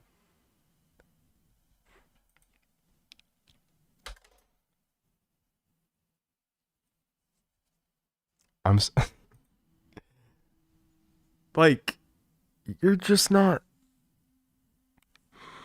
you don't know what you're talking about. You don't know what you're talking about. All of her transphobia is so deeply misguided and wrong. And it's just wild also seeing it here for this asphobia of like, you literally do not understand the words that you're saying or what you're actually trying to get at here. This is not like, it sounds like a gotcha, by the way, too. This is not a yes or no pass fail question. Are you kidding me? Someone says, everything has its own day now. What will be next? And she says, I want an international board of this day. Oh my gosh. You'll need a flag. I'm thinking a gray background to represent the tedium and a pair of rolling eyes to express the exasperation. Already hitting us with that alliteration. And then somebody says, this is a problem with lumping everyone who isn't straight into an LGBTQ, etc. category. If ace people don't want sex, good luck to them. But gay people quite like it, actually. So why am I and other gays thrown in a category with them? It makes no sense. I'm sorry. LGBT people who get mad at the other letters. I have to say it. God's still not going to let you in. You're still going to hell. So you're so you're so deeply concerned right now about not wanting to be seen with me, a weirdo, non-binary, ace, culturally abnormal LGBT person, that you're trying to separate us. Well, what's the point? When a push comes to shove and we both wind up eternally damned, this isn't gonna work for you, buddy. And Joe Rowe says, refusing to accept that people who don't like sex belong in the gay category is akin to wanting segregated bathrooms in the 50s. That is a terrible analogy. I know she's joking, obviously, and trying to make it sound like we being ace are trying to make this analogy, as approximately 1,000 gender activists will inform you once their hands stop literally shaking. But yeah, I don't really want to go through the rest of this. Truly not. She says, aces are queer, give me strength. At this point, it's quicker to list who isn't under the queer umbrella than who is. I'll let you know people who are not under the queer umbrella. And this is really going to shock some of you. People who are not queer. That's it. Actually, we can be much more specific than that. I'll let you know who is not under the LGBTQIA to S+. We could add as many letters as we want. Umbrella. People who aren't any of those things. That's it. It's truly not that complex. Why are you so mad? People's insistence on trying to truncate the phrase and marginalize a bunch of people while already being a marginalized person is genuinely wild to me. But yeah, it's not. I'm sorry, being ace isn't stupid, and ace people identifying as queer isn't stupid either. Oh my god, it's so painful, man. But yeah, these people will literally like melt like the Wicked Witch in that old Wizard of Oz movie. If you explain to them, you could even be straight and queer, actually, or you could be like multiple things at the same time, or you could change or whatever. Like, I feel like I'm talking to a wall sometimes. I do truly feel that way. I also think too, people can be so down on solidarity, which is really bothersome to me, because I definitely agree that like broad stroke lumping together people who have marginalized identities isn't actually moving towards progress for any one specific group's needs. But that's not what's always happening in these specific cases, right? Somebody being ace and also being in the LGBT umbrella isn't doing this because they actually genuinely believe that their needs or whatever need to be prioritized above the other people who are in the group. Like, multiple things can be true. Someone says stupidity is a spectrum. Yeah, I wonder where she lands on there. But anyways, it truly is what it is, man. It truly is what it is. I can't with her. When somebody said, did you know she's also acephobic? I was like, that can't be true. There's no way one person could be this wrong about this many things, but she genuinely is, man. Anyways. Excuse me. Ooh, someone said, God, I missed this. You missed me over here just ranting and rambling about things on the internet. We didn't even record nothing today. It's literally just been my unfiltered thoughts. And the problem is, when I'm sick, I get mean. That's my problem, is like, I get mean as hell, honestly. I think I have like a little bit of decorum, just a tinge, a smidge, my last little bit of treating people right and saying things that I should be proud of. But let me get the least bit sick and all of a sudden, I just be mad as hell. I'm sorry. I don't have time for any of these people. I really don't. I don't. Anyways. Someone said, can another wizarding series get popular, please, so this one can be forgotten? I know, man. It is what it is. So I thought you weren't going to apologize for the cough no more. I'm sorry. I'm trying to stop apologizing for the cough. I truly am. Someone said, does she hate bi people yet? She'll get there. Give her some time. Truly give her some time. For real. Anyways, moving on. Someone said, I'm late. Who is she? Oh, we're talking about JK Rowling, but we're going to stop because I think that's been enough. There's been enough JK Rowling talk in one stream for me personally. So I love me, mean D'Angelo. He's here. He's here today. And what you see is what you get, truly, on the packaging. Ukulele the morning, Kiki. Yeah, for real. Someone said, why can't I super chat? Because I disabled super chat. I appreciate you trying, but please give your money, keep it for yourself, or give it to a smaller creator who needs it. I will be fine. Appreciate you, though. It means a lot, honestly. It really does. Reading chat. Someone said, I'm sure she doesn't think bisexuality is real. Yeah, I'm sure she doesn't. It is what it is. Someone said, who does she not hate? Okay, you know what? Sorry. I do have to remix this, honestly. Hold on. Let me pull back up that page I was on. This is like the easiest, dumbest joke. If I was writing a script, I would put this joke in the script. This is like a 4 out of 10 joke at most. At this point, says JK Rowling, it's quicker to list who isn't under the umbrella than who is. I would say at this point, JK Rowling, it's quicker to list which marginalized identities you don't hate than which ones you do. Can you just fill out a list and we can move on from this for forever? Thank you. And then I would do like the commentary channel jump cut on my face, and then it would zoom back out, and then I would get like maybe 1 or 2 comments that would put the timestamp, and they'd be like, 10:32. I thought that was a funny joke. Editing videos is so funny. I haven't done it. Well, I've edited every video that you've watched, but like actually writing specifically for YouTube and then editing all of those things is like, I've dealt with, I don't know how to explain this. I'm in this really weird bubble right now where I'm trying to figure out how to write my new video in a way that feels natural, because the Grimes video is still happening, but like, because I've done so many unscripted videos at this point, now scripts feel a little bit contrived to me.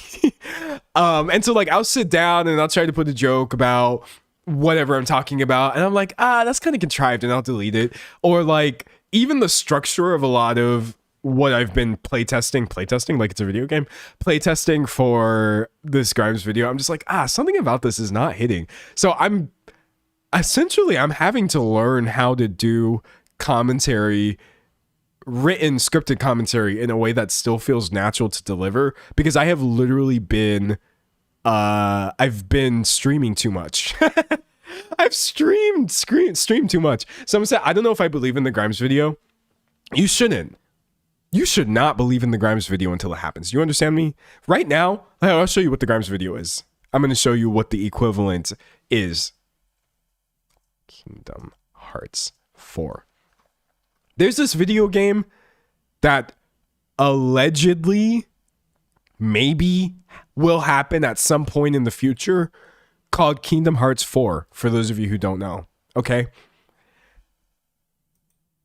It's never happening. It's never happening until it happens. That's essentially how you have to treat the Kingdom Hearts franchise. And that's how I treat anything that Square Enix says that they're doing. Whether it's a new mainline Final Fantasy game or a Kingdom Hearts update, I don't believe in these games. I don't believe that they're real until they come out. Someone said that was sarcasm. No, I'm being genuine right now. So if I say you're going to get a Grimes video, put that on the list of Kingdom Hearts 4 and Final Fantasy 17 and all the things that have alleged to be under works, but you might not see those within your lifetime, honestly. That's where we're at right now. I saw someone say, does it feel fake? I wouldn't say that commentary, like scripted commentary, feels fake right now. I think the thing is, there are so many commentary creators at this point, and I myself have written so many commentary scripts that it's a little harder to make sure that I'm doing this in a way that feels, for me personally, fresh enough to want to work on, and then fresh enough for people to watch. But I will tell you, the latest commentary-esque video I watched, or whatever you want to call it, Jenny Nicholson, video essay, it is what I'm trying to say. Jenny Nicholson recently came back with a video titled My Favorite Twilight Knockoff. Sorry, I don't know why I pronounced that way. I'm dying. My Favorite Twilight Knockoff. I watched this whole thing, all of it, every single word, every single minute, every single second. I just sat there. I was watching this actively as well, and I was just like, this joint is so good. It was so good. I'm sorry if y'all look. I'm probably unfortunately going to wind up ending this stream early because I'm losing my grip at this point. But if y'all want something to watch, go watch Jenny Nicholson's latest video, My Favorite Twilight Knockoff. I'm telling you right now, this was just chef's kiss. Okay, it was about this Twilight knockoff called Incubus, and let's just say, like, giving a 19-year-old free range to make a whole movie could go so many different ways. And the way that this went was certainly one of them, is how I would put that. That's how I would put that. But yeah, I like Jenny Nicholson's videos in general. I think they're really good. I saw Lindsay Ellis that put up a new video, which I'll probably watch at some point. I think about Aladdin or something like that. I still have a lot of love for video essays. I truly, truly do. There are still people making ones that are literally so good. But then there's just also a lot of ones that I'm just like, oh, these aren't hitting. So I'm really trying to make sure I put out a video essay that does hit and doesn't wind up on the pile of kind of like, videos, you know? It is what it is. Excuse me. Sorry. No, not sorry. We're not sorry. We're not sorry. Someone said, D'Angelo, try some Mullein and echinacea tea to help with your cough. I probably did not say that correctly, but I will, because at this point I'm getting a little desperate, man. Someone said, can you recommend some other channels for video essays? Yeah. Yeah. Lindsay Ellis. Hard to go wrong. Really great backlog as well. Jenny Nicholson, for sure. Great content.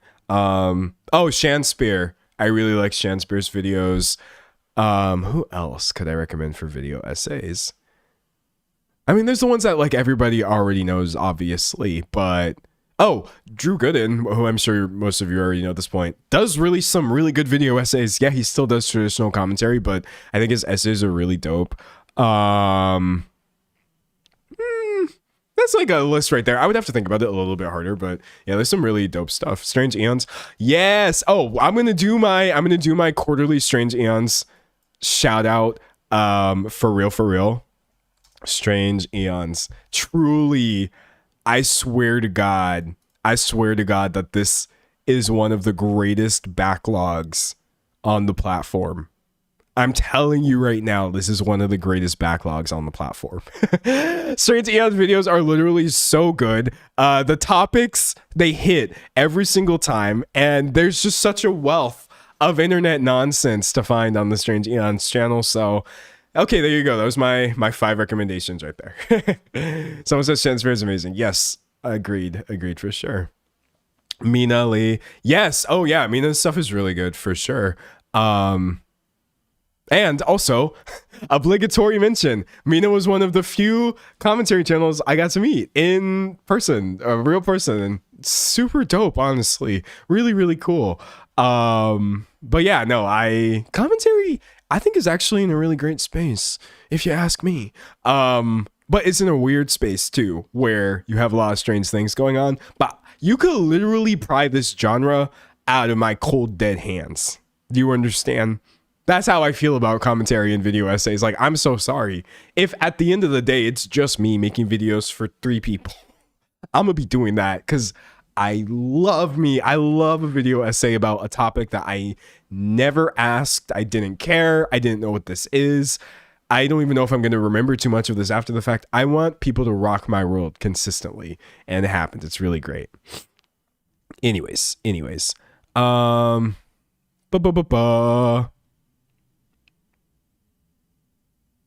Jeez, someone said my ex used to force me to hold in my coughs when I was sick, even though I had phlegm. Also had to learn to stop apologizing for coughing. That's terrible. I'm very glad this person is an ex. Also, I just had a really toxic idea. Chat, it's April. You all know this, obviously, but that means something very special for me. I get to do all of my monthlies again. Monthlies? I don't know if I like that phrasing. I get to do all of my monthly topics again. I purposely don't do this too often because I don't want to turn into a Reddit channel. But this month, we get to go back to Reddit at some point, and we get to go back to Slate's relationship advice column, which I'm very excited to do. I kept my Slate subscription past the free trial because I want more drama. We can play like the Wikipedia game again, and we can also have our movie discussion, which I really like. Yeah, so I'm very excited that the month has rolled over and now I can get away with doing all of my low effort content again. Listen, it might be low effort, but honestly, I do genuinely love me a little bit of pointless drama. Okay, it's hilarious. Someone said meme of the day. I did not give you all a meme of the day, did I? But I probably can. Let me look and see if there's one that I sent to somebody recently that will really sum up how I'm feeling. Sorry. No, not sorry. Okay, so I'm gonna go to my okay, I found no wait, do I want to do this one? Sorry, hold on, chat. I have just like an embarrassment of riches. There's literally So many good ones I could do right now. Um, do. I'm gonna do. Nah, screw it. I'm gonna go with my first meme. My first meme. I'm gonna go with my first mind, and we're gonna do this one right here. Share. I'm gonna put it in my OneDrive. That way you can all see it. OneDrive. Upload. Yeah, this will be my meme of the day. All right, let's see. OneDrive. Live.com. All right. Photos. Where's this bad boy? Oh, here it is. Okay. I had to crop this one myself, so I don't even think I cropped it right, but this is our meme of the day. I don't have an explanation for this one. I saw this image and it was so funny. I don't know. That's it. Just a cat doing the DreamWorks smirk. I feel like this one is a little tricky in that because it does not have text and because it does not have a context, it's not immediately obvious what a good use case would be. But I will tell you this right now. I have gotten a lot of mileage out of this meme. You will be surprised how often you'll be deep in an online convo and then you're like, oh, this is the perfect place to send this devious cat meme. So, meme of the day, smirking cat. He'll give you your 5 seconds to screenshot. 5, 4, 3, 2, 1. Someone said the best memes have little to no text. I will. Oh, wait, my mouse was there. Okay, I'm going to give you another 5 seconds. 5, 4, 3, 2, 1. But you can also probably just Google smirking cat if you can't find it. I agree, though, that a lot of the best memes are just pictures. They're vibes. They're images more than anything. Okay. Also, you know what really sucks too, dude? You know what really sucks? Feeling poorly physically, but not mentally. Well, I'm complaining about having good mental health right now. But what I'm getting at is like, in my mind, in my brain, up here, in my feelings, I have so much energy, boundless energy. Catch me just booking it like a titan. Just, they walk so funny. But like, physically, my body is not allowing me to execute on the energy I have for the week. Does that ever happen to y'all where you're just like, the one time I actually really do have that dog in me, the one time I actually have some drive to really do what needs to be done, that's when all systems are down and it gets hard to breathe and all this. So yeah, like this discrepancy between how I'm feeling and how I'm feeling has been so cringe because I'm like, I feel great. Someone said, did you see Olivia Rodrigo's announcement? No, what's she doing? Olivia Rodrigo. Is she coming out as MAGA? Imagine. I literally should not even make that joke. That's the worst thing I've ever said. Because she's so cool, seemingly. She would never do that. Olivia Rodrigo. Oh, she's putting out a new album? What's it called? You Seem Pretty Sad for a Girl So in Love. Is that the album title? That's kind of dope. Oh, that's fire. Okay, yeah. Olivia Rodrigo announces new album, You Seem Pretty Sad for a Girl So in Love. I love a long album title. I love a long album title. I'll tell you my favorite one. Eden, I think you think too much. No, I'll tell you two of my favorite ones. I Think You Think Too Much of Me by Eden.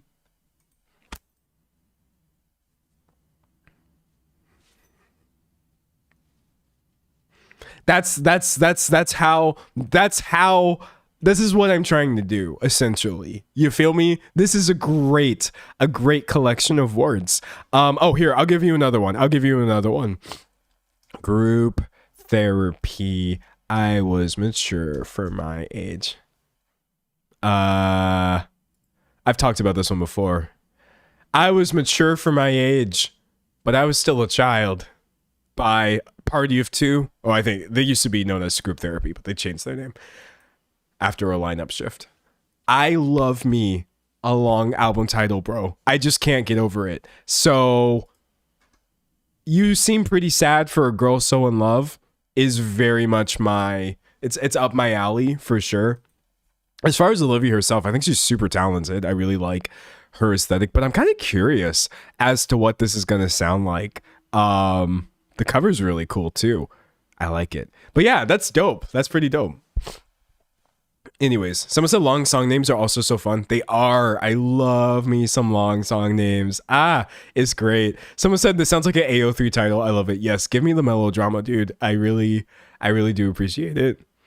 Reading chat. Someone said I like song titles like Fall Out Boy's old stuff. Yeah, they were writing novels for real. They really were doing that. Someone said Manon just removed Cat's Eye from her Instagram bio. It's so over. Oh, really?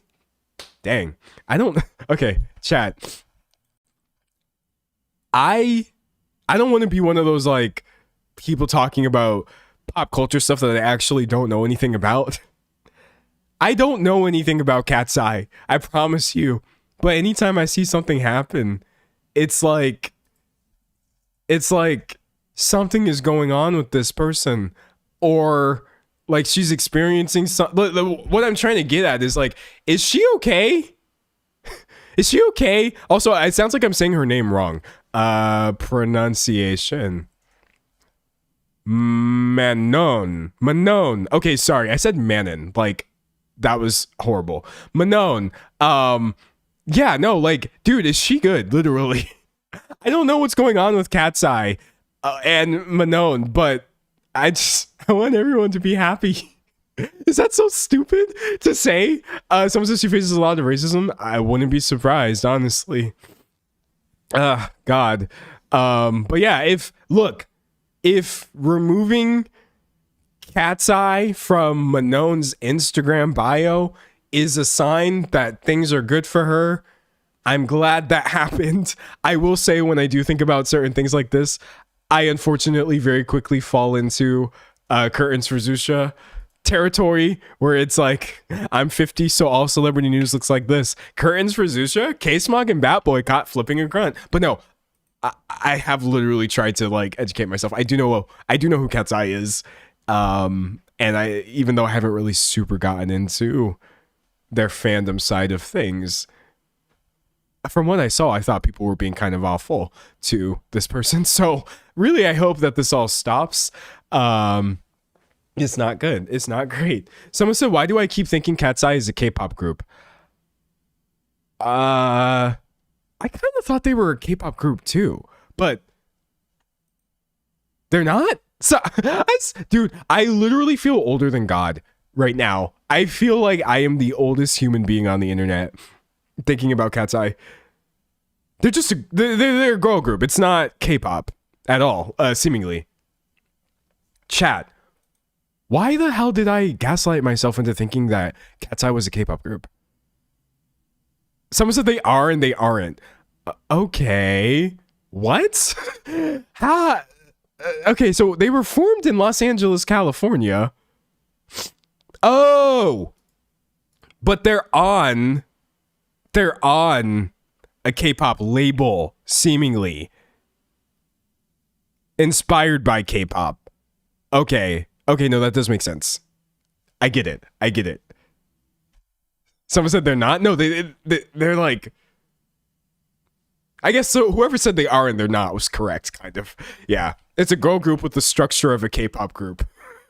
Yes, seemingly so. They're under a K-pop label but are a global group. That makes sense to me.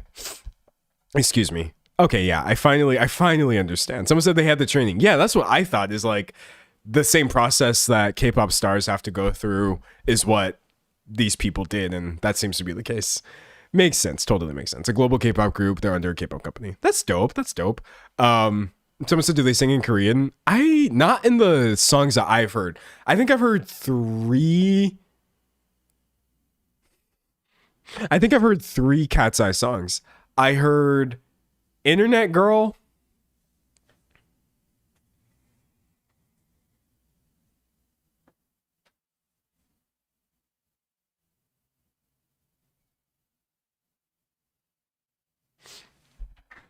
And then I heard a song called Gnarly, and that one was kind of like,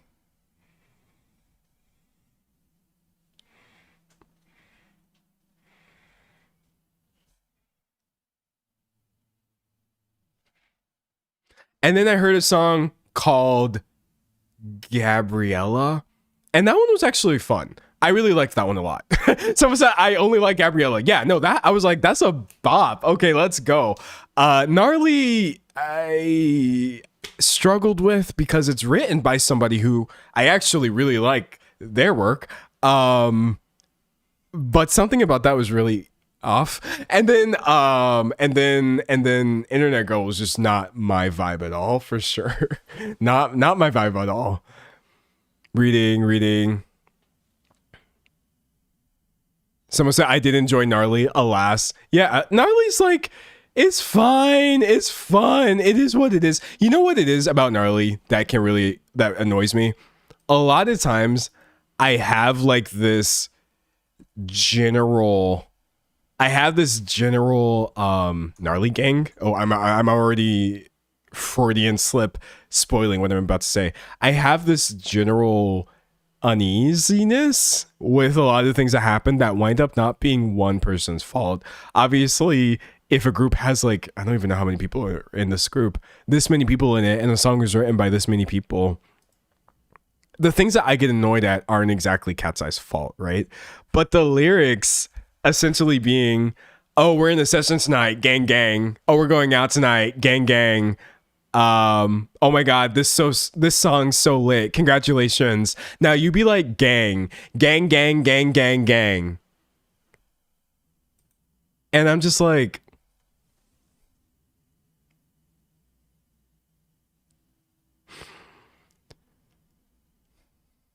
but then the worst part is it's catchy. gang. But it's like and it's part of my larger frustration in general that I have right now with people saying like Unk, for example.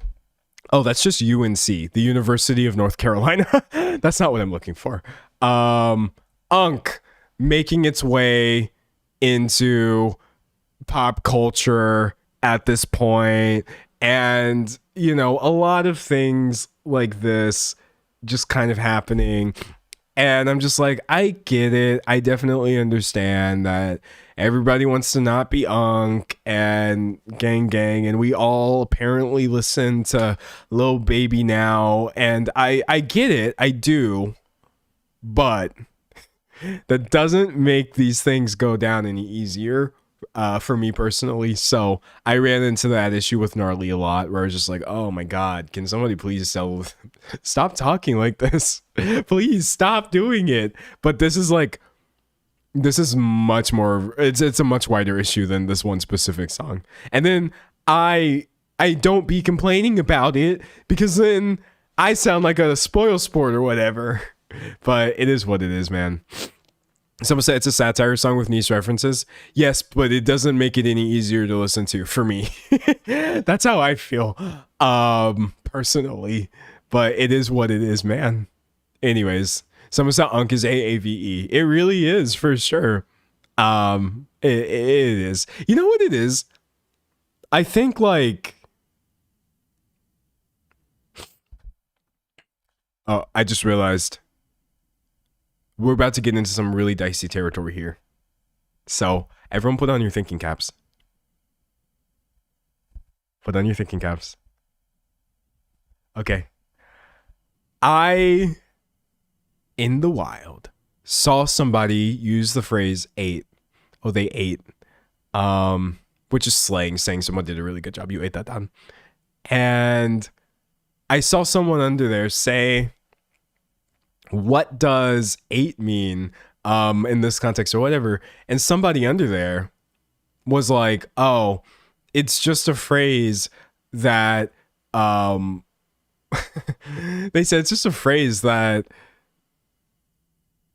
people have stolen from like the gay community to sound more interesting. And I was like, no. Actually, this is the weirdest cycle of events. A lot of black slang, especially as it's used by queer Black people specifically, then also becomes just broader Black slang. And then that gets co-opted by non-Black queer people. And then that gets co-opted by everybody. And because nobody's paying attention, everybody just goes back one step. And it's like, oh yeah, we got that from there. And I'm over here like, no, y'all didn't. What? Oh, do we need to have a history lesson? I'm sorry, like, seeing things like that happen in the wild, I think is why sometimes all the general absorption of AAVE can be just kind of cringe to me personally, because I'm just like, well, what's the point? What's the point if nobody's actually going to get it straight? You know, what's the point of correcting? What's the point of even pointing it out? But like, it's very interesting. But yeah, no, like, I don't like know how to say it any other way. A lot of times it's going to be Black queer people. And I'm being so straightforward with you right now. I'm being so honest with you right now. A lot of times you're going to find, if you trace something all the way back to where it actually came from first, it might have just been a Black queer person in America for the slang that you're using. And then it disseminates all kinds of different ways. Someone said, or they say it's Gen Z slang. Yeah, and that one really pisses me off. That pisses me off really bad. And so what happens that's so annoying is we start stripping away a lot of times the Blackness out of things, or we strip away the queerness or whatever, or we just kind of strip away like the story of where these things came from and what they mean. And then by the time it actually winds up in the general vernacular, no one seems to know anymore. Someone said very Brittany Broski coded. You know what's really funny? As much as I like Brittany Broski, because I believe that she has totally like changed a lot of her content recently or a while ago. I don't have a problem with Brittany Broski, but like years and years and years and years ago, I tried to make this point on Twitter, which was my first mistake. And I was essentially just trying to say, here, I'll tell you what my tweet said. I'm trying to reach back into the annals of time. And I was like, you know what? Watching this new like TikTok Gen Z slang take off as popularized by the likes of Brittany Broski has been disorienting, because Brittany Broski is just talking like my grandparents have ever since I was 4.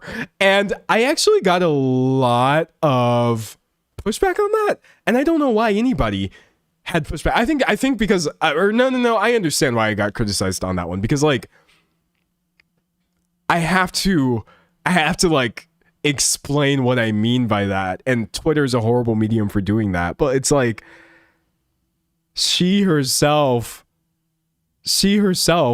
like isn't the issue here exactly. It's more so just like it's just interesting. Someone in chat said it's interesting to say the least. It's literally just an observation I have. I don't know, I think people got mad because they thought I was trying to like cancel or this, that, the other. That's not what I'm getting at. But you know, what can you do, truly? Someone's like, as woke friend. Yeah, I definitely slipped into woke friend territory with that tweet. And I was just like, ugh, I hate saying things when I'm not actually like making my point. But yeah, there's nothing to be done about it. Cultural exchange, at the end of the day, I still think is a dope thing, obviously.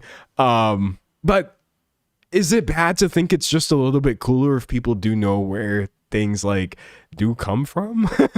I don't think that's a bad thing, honestly. At the end of the day, I'm not asking people to not have fun. I don't know what to tell you, man. It is what it is.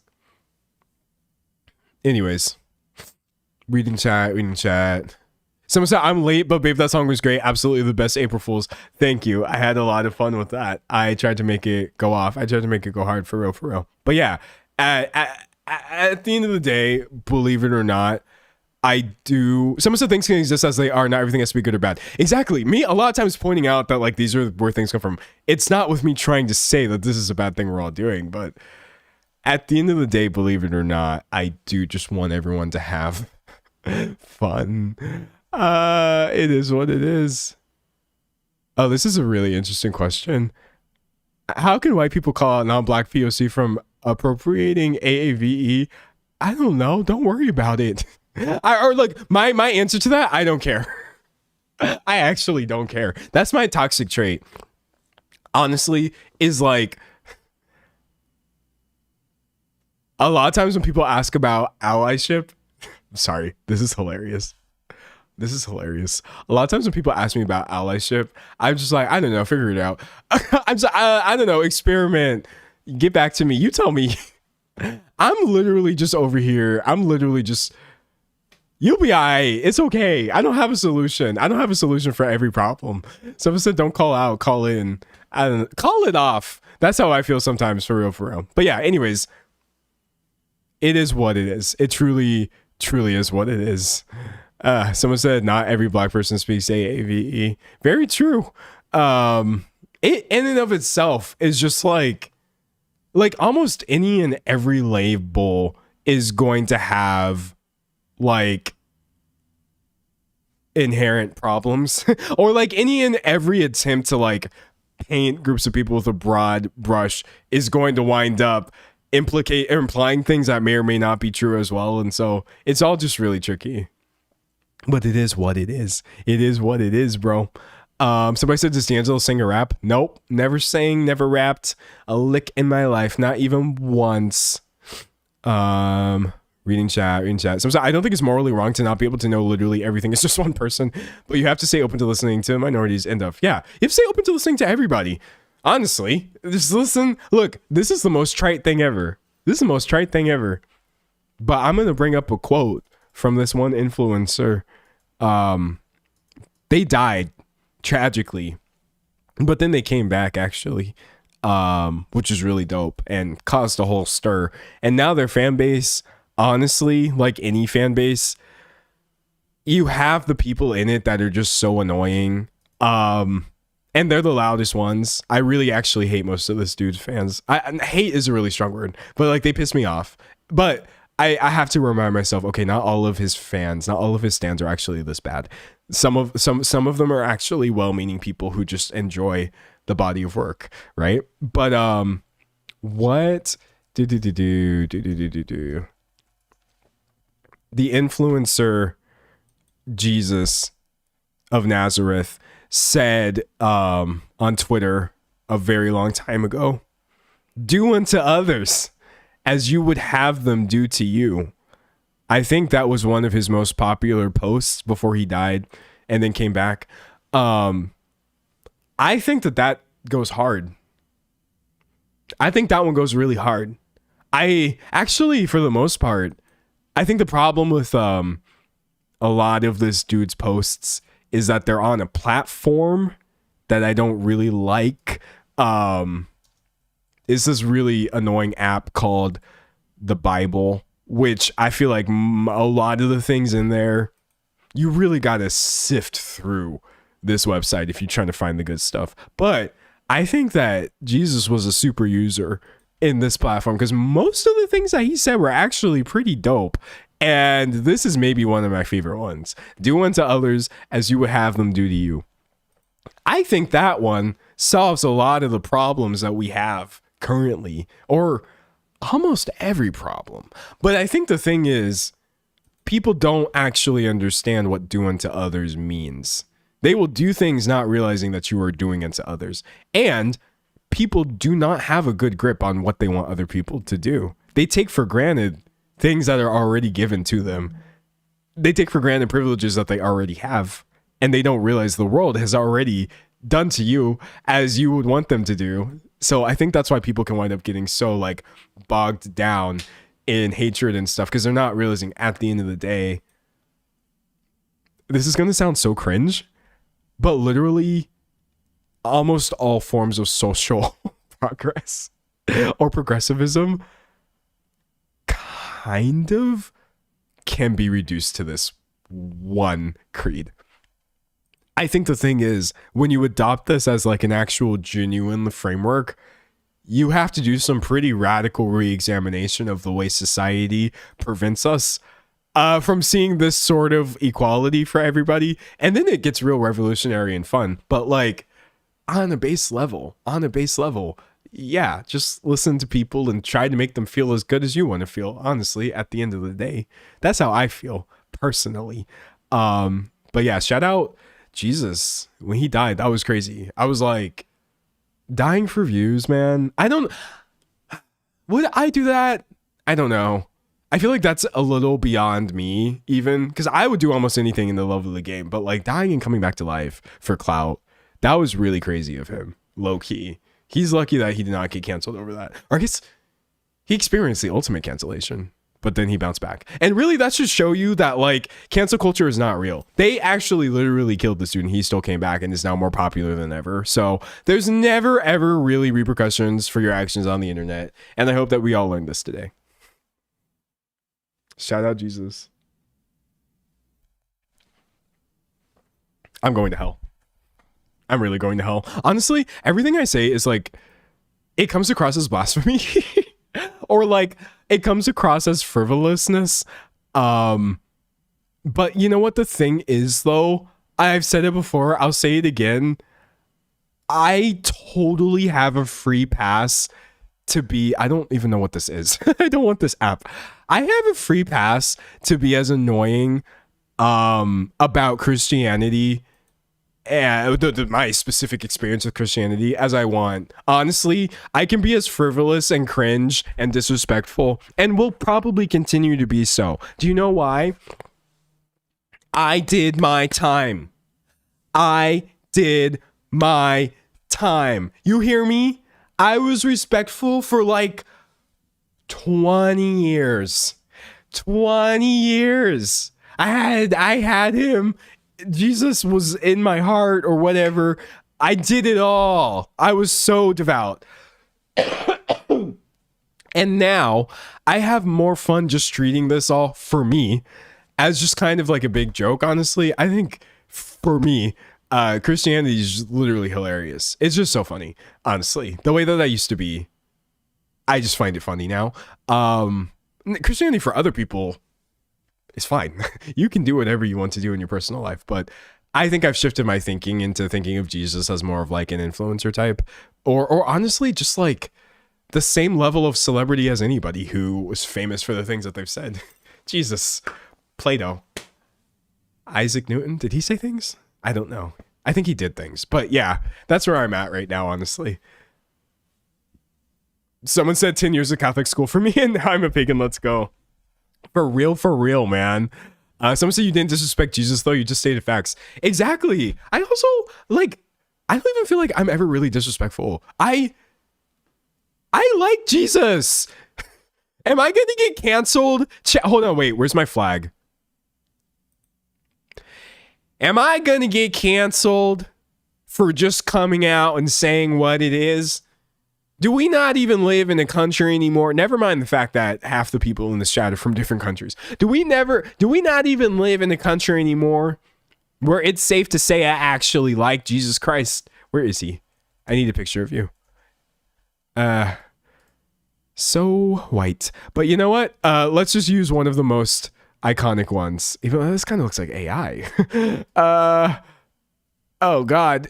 No, I don't know which Jesus pictures are AI. Okay, wait, this one's not. I've seen this one before.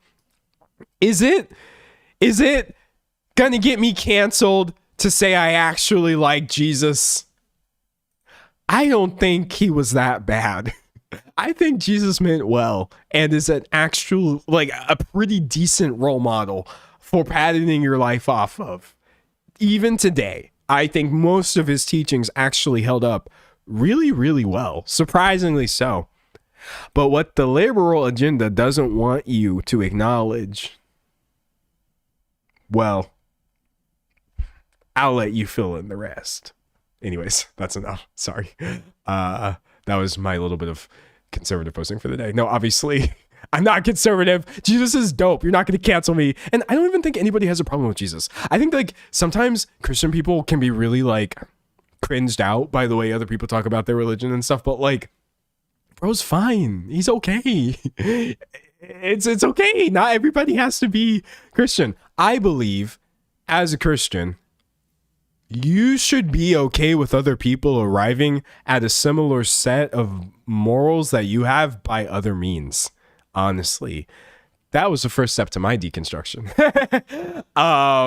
Me honestly realizing that like, oh, you don't even have to be Christian to like essentially wind up in Christian heaven was when I became much more open and accepting of other people. So yeah, I'm cool with those Christians who understand that I can still be a moral agent and be a good person and all these things without actually specifically continuing to be a Christian. You feel me? And if we can agree on that, I could be friends with Christians and often am because they're not doing anything wrong. But I think when it turns into like, oh, I actually genuinely believe that you're going to hell, I'm sorry. I just can't be friends with somebody who actually thinks I'm going to hell. I can't do it. I'm so sorry. I'm so sorry. I think on some level, that's so stupid.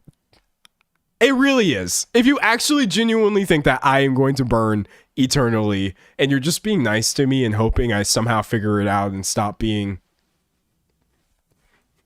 this, we're never going to get along. So you have to have some pretty radical views on essentially the current interpretation of Christianity. You can't really believe that while also still being friends with me because I'm just like, dude, that's so stupid. I'm sorry. I'm not going to hell. You sound really dumb right now. You're going to hell. But it is what it is. It is what it is. And that also by the time I wound up exiting Christianity, I had already stopped believing in hell. That's the thing that I don't realize is like there's different levels of this. You can be a Christian without actually genuinely believing in hell as a concept. I truly was. That's who I was by the end of it.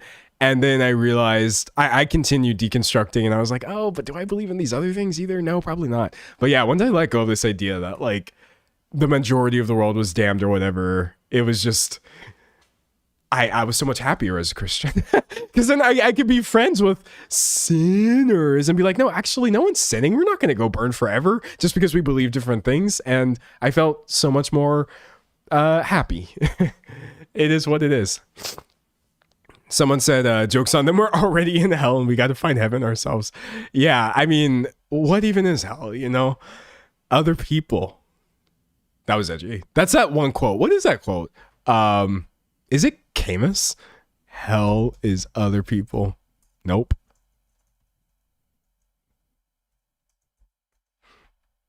Yeah. Oh, no, it's not. Sorry. Jean-Paul Sartre. Oh, God, I don't even know how to say this. I'm so bad. Hold on.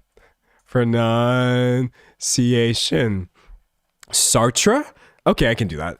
Jean-Paul Sartre once said hell is other people. And I don't agree with that either. I say hell is y'all's problem. That's what I think hell is. Hell is something for y'all to figure out. I'm finna have fun over here. Whether we're in hell or going to hell, doesn't matter to me at all, honestly. Someone said my homeboy Sartre. Yeah, that was Sartre. Shout out that. L'enfer, c'est les autres. I don't know how to say that, but it is what it is. Reading chat. Someone said I've never heard Camus pronounced like that. Okay. Dude, I should just never say names out loud. To be fair, I always Google them. Oh, it's Camus? I didn't know that. Okay, listen. Before you make fun of me, you're not making fun of me, by the way, but please don't make fun of me. I've just never heard these names said out loud ever, even once. So I don't know. It's so bad. I feel so bad saying people's names, and I'm just like, this is so. I need help. I need Jesus. By the way, I found out something recently that literally pissed me off. And I was like, that cannot be true. That literally cannot be true. Did you know that Henry David Thoreau his name is not pronounced Thoreau. I read this whole article about this, and it convinced me by the end of it that actually his name is pronounced Henry David Thoreau. Did anybody know this? I was reading the article and I was just kind of mad because at myself, I guess, for not knowing these things.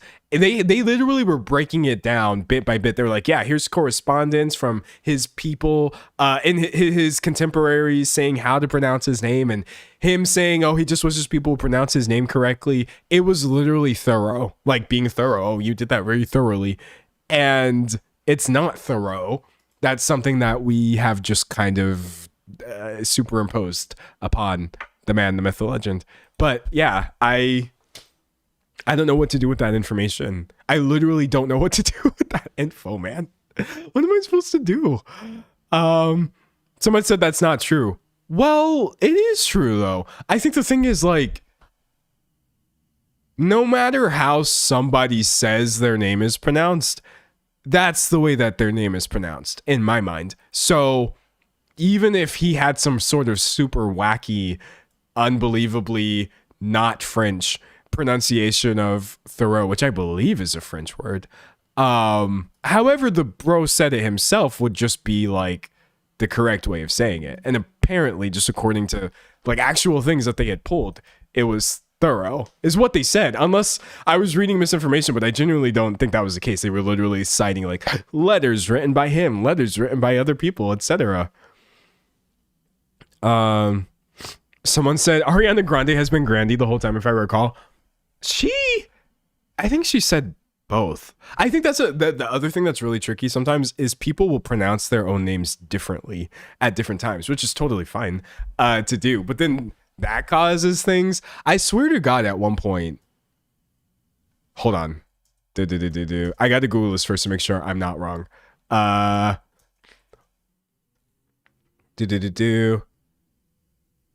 Yeah, okay, hold on. Rihanna, oh, this is the AI answering, and this is not good. But like, Rihanna apparently calls herself Rihanna. I'm pretty sure she said both are fine. But yeah, I'm like, Rihanna and Ariana Grande?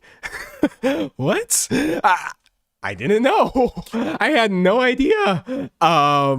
Truly, it is what it is. Someone said, like Elisa Liu is supposed to be pronounced Elisa Leo. Yeah, that's the thing too. I think like a lot of times people can just be very like not super locked into the pronunciation of their name either, and they can just be cool with that. And I think sometimes people cannot be cool with that as well. I'm bringing Elisa up specifically. She recently came out and said how her name was pronounced, and that, as I think that one person said, it's Elisa Leo, but that people in her life call her different things. And I even saw some discourse of like, no, like she's got to standardize, go like speak up for yourself. But honestly, sometimes people just don't be caring, and they're just like, it is what it is. I myself, I have to be okay with like multiple spellings of my name. Honestly, I don't correct anybody on the spelling of my name unless it's going down for some sort of like government related identification or whatever. So few people spell D'Angelo correctly on the first try, and I'm just like, that's fine. It's okay. If you hand me something, I said, well, my name was D'Angelo, and you hand me a cup and you put DEA, it's okay. It doesn't matter to me. It is what it is, man.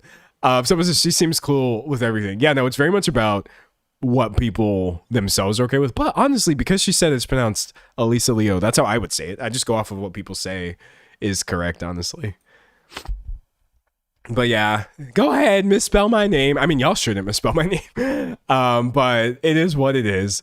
Someone said, is it D'Angelo? Or that's it. It's the first one. D'Angelo. No other way of doing it. I think ways I've seen of spelling my name are Here, I'll show you actually right now. Okay, so you would genuinely be surprised with how many people struggle with this. And I don't know why. This is the most common misspelling of my name. Actually, this isn't even misspelling. This is just getting my name completely wrong. Okay, wait.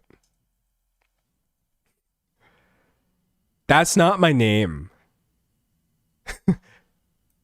My name is not Angelo. I've never, ever, ever in my entire life ever written down Angelo anywhere. I have quite literally always spelled my own name correctly in any given field, which is, of course, D'Angelo.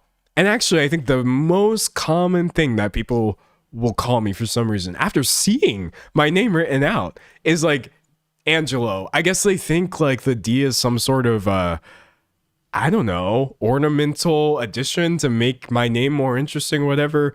But it's just Angelo is a completely separate name. That's not my name, period.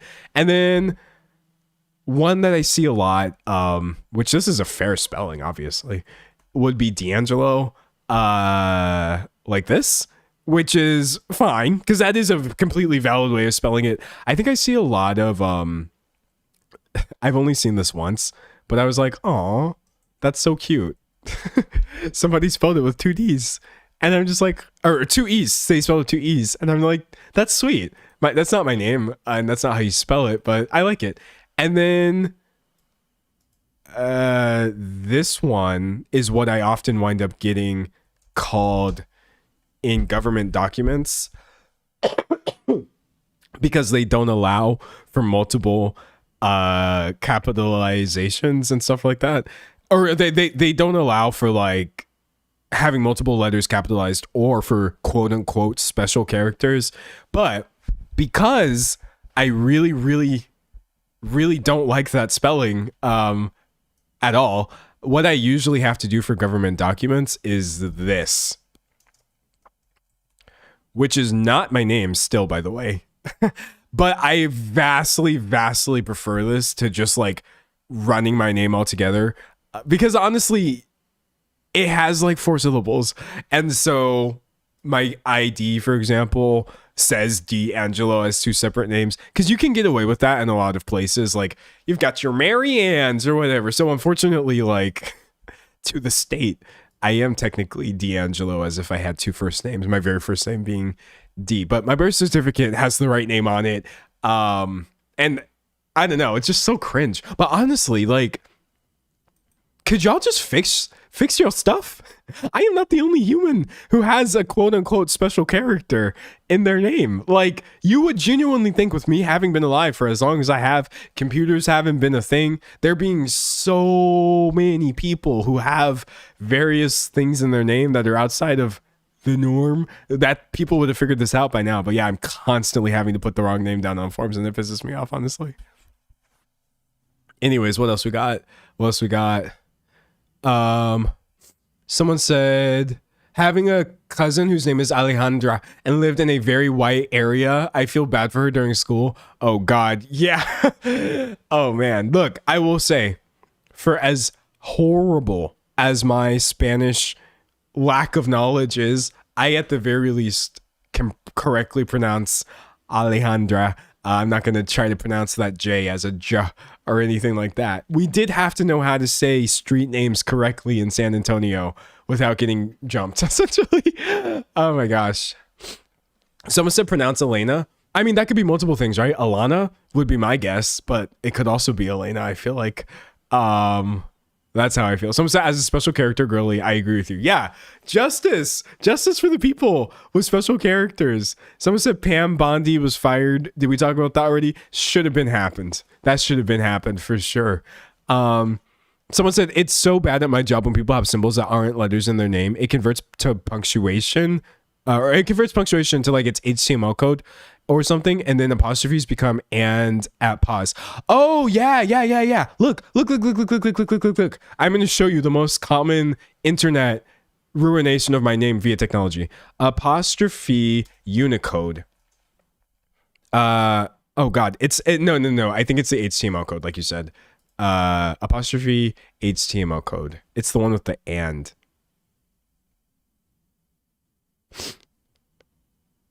Yeah. I think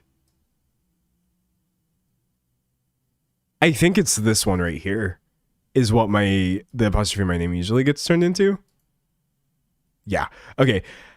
So often, for some reason, if I put my name in a form and then see it later, it gets turned into D and number sign 39 Angelo. And then what's even more annoying, I have literally seen this stream of characters so much more often than you would realize. But for some reason, when numbers go wrong like this, you will oftentimes get this happening, where to indicate essentially that it is an HTML code or something that I don't understand, they will also like randomly insert the percent sign. So my name gets butchered as hell. My name gets absolutely like destroyed by online websites, and I'm not used to it. Anytime I see D and then a bunch of random characters after this, I'm like, oh, I must have fallen prey to the HTML codes once again. But it is what it is. What can you really do? Someone said that's some name for an indie electronic artist. I know. Like, how would you even say this? I guess if I was very deeply pretentious, if he says, ha ha ha, I would probably just go by like this as an artist name, and it would just be pronounced apostrophe. That would literally be the most cringe thing ever. But if I was a different kind of person, I would just be like, yes, this is my artist name, apostrophe, and it's spelled ampersand number sign 39, and it's pronounced apostrophe. It would be like dead mouse. Like a lot of people, for example, say dead mouse 5, and by a lot of people I mean me when I was a kid and didn't know how to say dead mouse. But yeah, it would be the same thing where it's like it's not pronounced and number 39, it's pronounced apostrophe. Someone said, can you call me D? No, but it doesn't stop people from doing it. And to be fair, that's an understandable shortening of my name. Someone said apostrophe is so funny. Dude, that's what I would go by, honestly. Apostrophe. I like it. It gets the people talking. This would be a nightmare. Imagine trying to search me up and my artist name is just a bunch of characters that don't display well in search functions, but you would figure it out, honestly. Reading. Someone said, sounds like Elon's kid, though. Yeah, don't tell Elon before he steals the name before I get a chance to use it, honestly. Boo. Reading. Someone said there's a SoundCloud rapper that's about to... Okay, that one felt racially motivated. That was a nasty cough. That cough was from somewhere else. Somebody was doing some kind of... I didn't like the energy of that at all. I think I coughed something up just now. That was nasty. All right, we're fine. We're okay. Lord almighty, man. Someone said a lot of people get tripped up by my current name, Kai, because a lot of people assume it's pronounced like K. K? Yeah, I would at least assume it was Kai. K is wild. Someone said, D'Angelo, you were sick. Sick as frick. Yes, I agree. I'm sick as hell. I drop sick beats, you know? But am I actually sick right now, or am I just a little under the weather? Who knows? Who really, really knows? Someone said as soon as Elon was mentioned. Oh, you're right, though. Why did the cough get worse? Nah, Elon doesn't even have enough power in the spiritual realm to do that. You know what's really funny? For as much as I don't really believe in like the spiritual realm or whatever, just me personally, I don't know how to explain this. I also 100% believe in it. Does that make sense? It's kind of like astrology. Like, I don't genuinely believe that when you were born and what the stars were doing while you were born has any sort of bearing on your life or whatever. But then I'd be reading literature on astrology, horoscopes, or not even just horoscopes, but like traits, and I know that they're written in a general way so as to make me think this, but I think, yeah, that's accurate. And sometimes that's how I feel about the spirit world too, where I'm just like, I don't really actually believe in like energies and like spiritual powers and stuff like that. But also, yes, I do.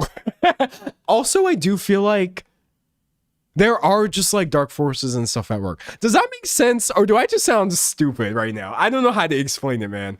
I really don't. Someone said astrology is real. I feel like astrology is real in as far as you allow it to be. Insofar as you allow it to be. Does that make sense? And that's how I feel about like energies and stuff too. Someone said, what's your birthday? My birthday was August 29th. So 1998. Therefore, that means I am, what am I? A Virgo technically?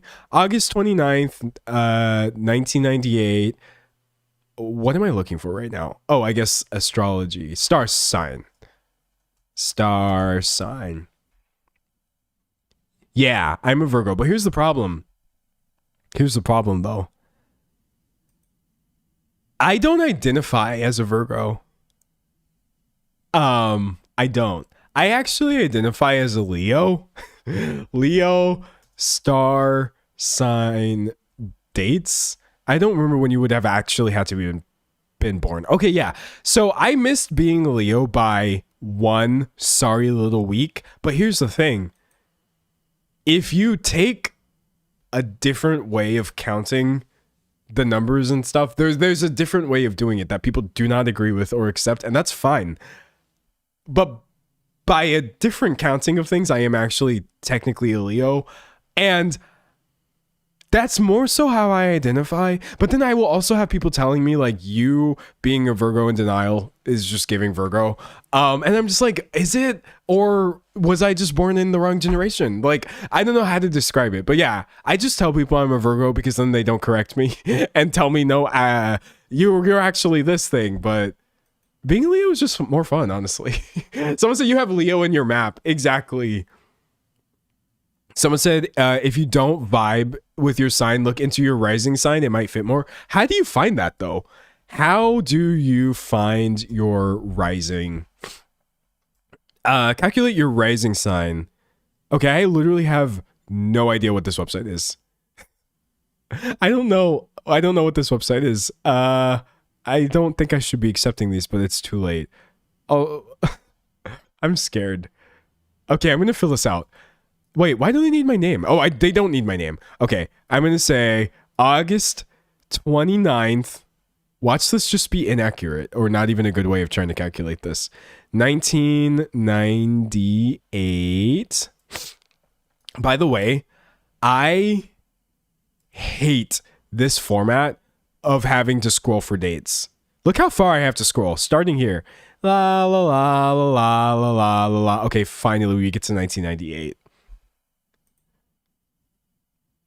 I wish we could just type it out. Someone said Cafe Astrology. Okay, fine. You get one do-over. I'm going to try Cafe Astrology instead. We're going to use this one to tell me what my rising is. Wait, how do I do it, though? Oh, God. I don't know anything. Rising. Don't know your sign? Okay, here we go. So, August 29th.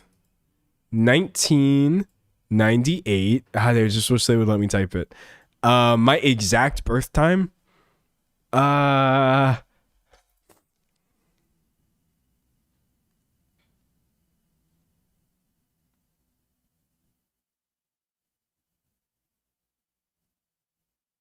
no. I texted my mom, I guess August of last year. I said, what time was I born? I know it was on a Saturday. And then there's no text after this because she must have called me and we had a conversation about it. But I do think I remember the answer to this. It's somewhere along the lines of 11. That's 10. It's somewhere along the lines of 11:30 is when I was born, I believe, PM. 30, okay. In Virginia Beach, Virginia. Okay, great. All of this should be correct. Gemini? What? You have ascendant in Gemini? That's so interesting.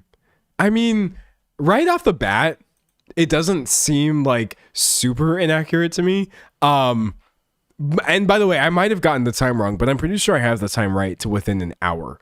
If not, I will go back and calculate it later once I ask my mom again when I was born. I think I literally ask her this once a year. I ask her this once a year. I did not think it would be Gemini though, but like it kind of makes sense because in my mind, they're the most unhinged. I'm sorry. Like, hold on. Star signs. Oh. Listen, I do definitely understand. I understand that everybody has their in new tab. Everybody has their own problems, obviously. Or no, I'm sorry. You have your own strengths. Every star sign has their own strengths and unique traits. But Gemini's unique trait is just being unhinged for some reason. I don't really know why. And for some reason, even though that was my worst fear, it kind of tracks. I don't know why. I should have known, I feel like. But who knows? Maybe my mom will tell me after the stream, no, you were literally born at like, I don't know, 2 a.m. or something. And then I'll find out actually I had something else. It is what it is. Someone said problems. Yeah, no, I'm sorry. Every star sign has their problems. Let's just be for real. We truly do. And mine is being too big for my britches. I think that's my issue. Whether I was either of these two right here, and I definitely fit that profile to a T. For sure.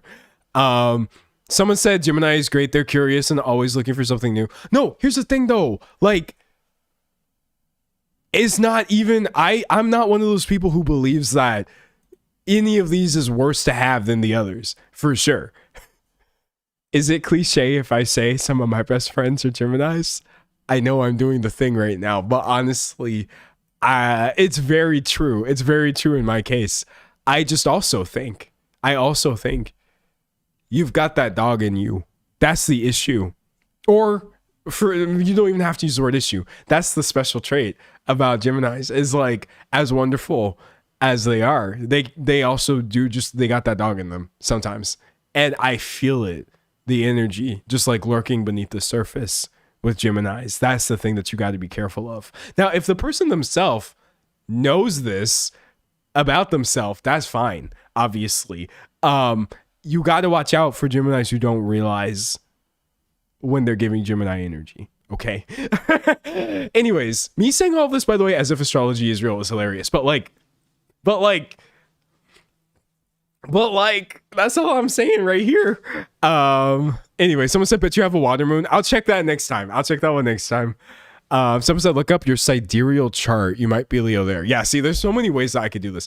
I just realized at some point, we should literally just do an astrology stream. That would be so funny. Like, not the whole stream, obviously. I would come with a normal topic, but then at the end of it, we should just go full sail into the astrology of it all. Why not? It's not hurting anybody. Somebody said, I feel like an atheist in church right now. Yeah, no, it's very, like, it's not really real. I will say this, though. I think a lot of people who are, like, down on astrology seriously overestimate the extent to which the people engaging with it actually use it in their life. I think like the vast majority of people who I've encountered, and I'm just speaking for myself, who engage with this kind of stuff, it's usually just like a data point. It's not like actual. I have personally never met anybody who was actually delusional while believing or even looking into these sort of things. I think being interested in it doesn't actually mean that you're this like wacky, I don't know. I hate the way that people talk about it sometimes. I'm like, guys, it's not that weird. It's not that weird, y'all. Some say it's just for fun. For a lot of people, it's literally just for fun. Honestly, it really is. Someone said, why is Aquarius spelled that way? Wait, do you mean just like in general or on here? Aquarius. Oh, they put a C in it. What? They spelled it like acquire.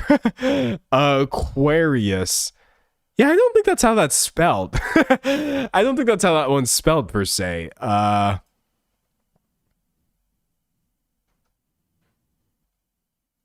Yeah, I'm gonna say no to that one. That's so interesting. Anyways, someone said let's just spell it Aquarius with an E. Aquarius?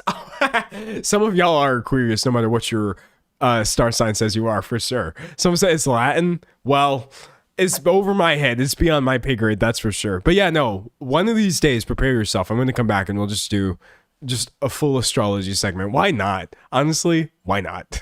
Someone said let the astrology girlies win. Y'all deserve a win, for sure, for sure. Excuse me. Reading. Someone said this chat feels like when the class distracts the professor with so many questions that the class ends without the lecture. That's going to happen. That's specifically why I went live today, knowing that this would happen. Ugh, excuse me.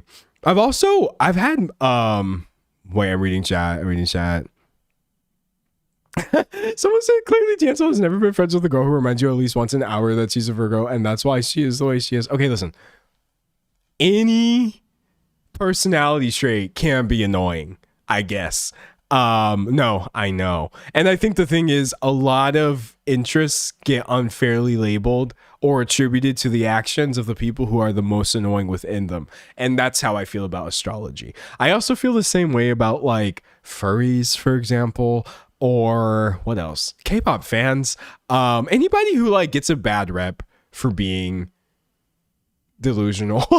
I feel like most of the people engaging in these things are actually just chill as hell, honestly. Reading chat. Someone said we need an anime stream. We did one a while ago, like a couple months ago, I think, where we just talked about anime the whole time, and it was pretty fun. I mean, I wasn't a great host because I don't really watch a lot of anime nowadays, but I was still able to talk to some extent about certain things. It was pretty cool. Excuse me. Someone said furries are so nice from my experience. They literally are. Furries are just nice. I mean, the ones that I've encountered, I think the thing was I was active in the art community. You cannot be active in the online art community without knowing a furry. Maybe you can, but you would really have to be in the bubble. So many of my friends either were like tangential to the furry community or were just straight up furries. And like, honestly, they were so sweet. They were such nice people. They really weren't weird at all. No. And then also like being weird is also fine. But yeah, I have had mostly lovely experiences with furries, just being an artist. I'm like, hey, I draw what I draw and you draw anthropomorphic animal characters and you get paid to do that more than I'm getting paid to draw the things I'm drawing. So that's how I felt. Someone said, what's your Storygraph, D'Angelo? My Storygraph is private. It's locked down. You can't be friends with me on Storygraph. But I will do a review of it later and show you all the things on there for this year. I have not been reading as much as I want to, unfortunately, but it is what it is. It is what it is. Excuse me. Someone said they're getting paid. Some people definitely do. There are furries who will be making hella bank, bro. They really be making bank. Excuse me. God, I'm offended. I'm just offended by the way my body is acting right now. Ugh. Someone said, I respect all weirdos. I respect all weirdos who are respectful of other people. For real. Oh. I don't want to like jokingly use the word traumatized. I'm going to jokingly use the word traumatized. I just got like the trauma flooded back to me. Trigger warning, American politics, but not in the way that you're thinking. Did y'all see that stuff with Kristi Noem's husband?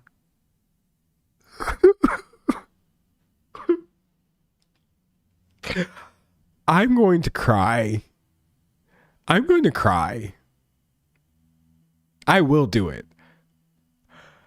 For those of you who don't know, Kristi Noem was, I mean, she's still alive, but she was the secretary of Homeland Security, got transferred off of that job, and is now a special envoy to the Shield of the Americas, which is a position that Donald Trump made up. And for the longest time in American politics, we've had this scandal that essentially it seems kind of clear that she's totally cheating on her husband, is what people think, with this other dude. And I think there's just been a lot of speculation on like what the husband was getting up to. And it's recently been revealed that apparently while Kristi Noem was out hanging out with this other dude or whatever, bro was on these bimbofication forums, which I will say is actually a phrase that I did not know. One of the few things I've encountered online that I have never heard of and did not realize was a thing. But yeah, the husband of this conservative government official, he was on these forums, I guess conversing with these, they're called like bimbo models.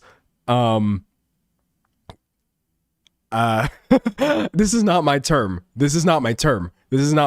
Okay. I'm just telling you what it is. It's this, I guess, fetish of wanting to have like unattainably large boobs, but he wanted them, was a thing.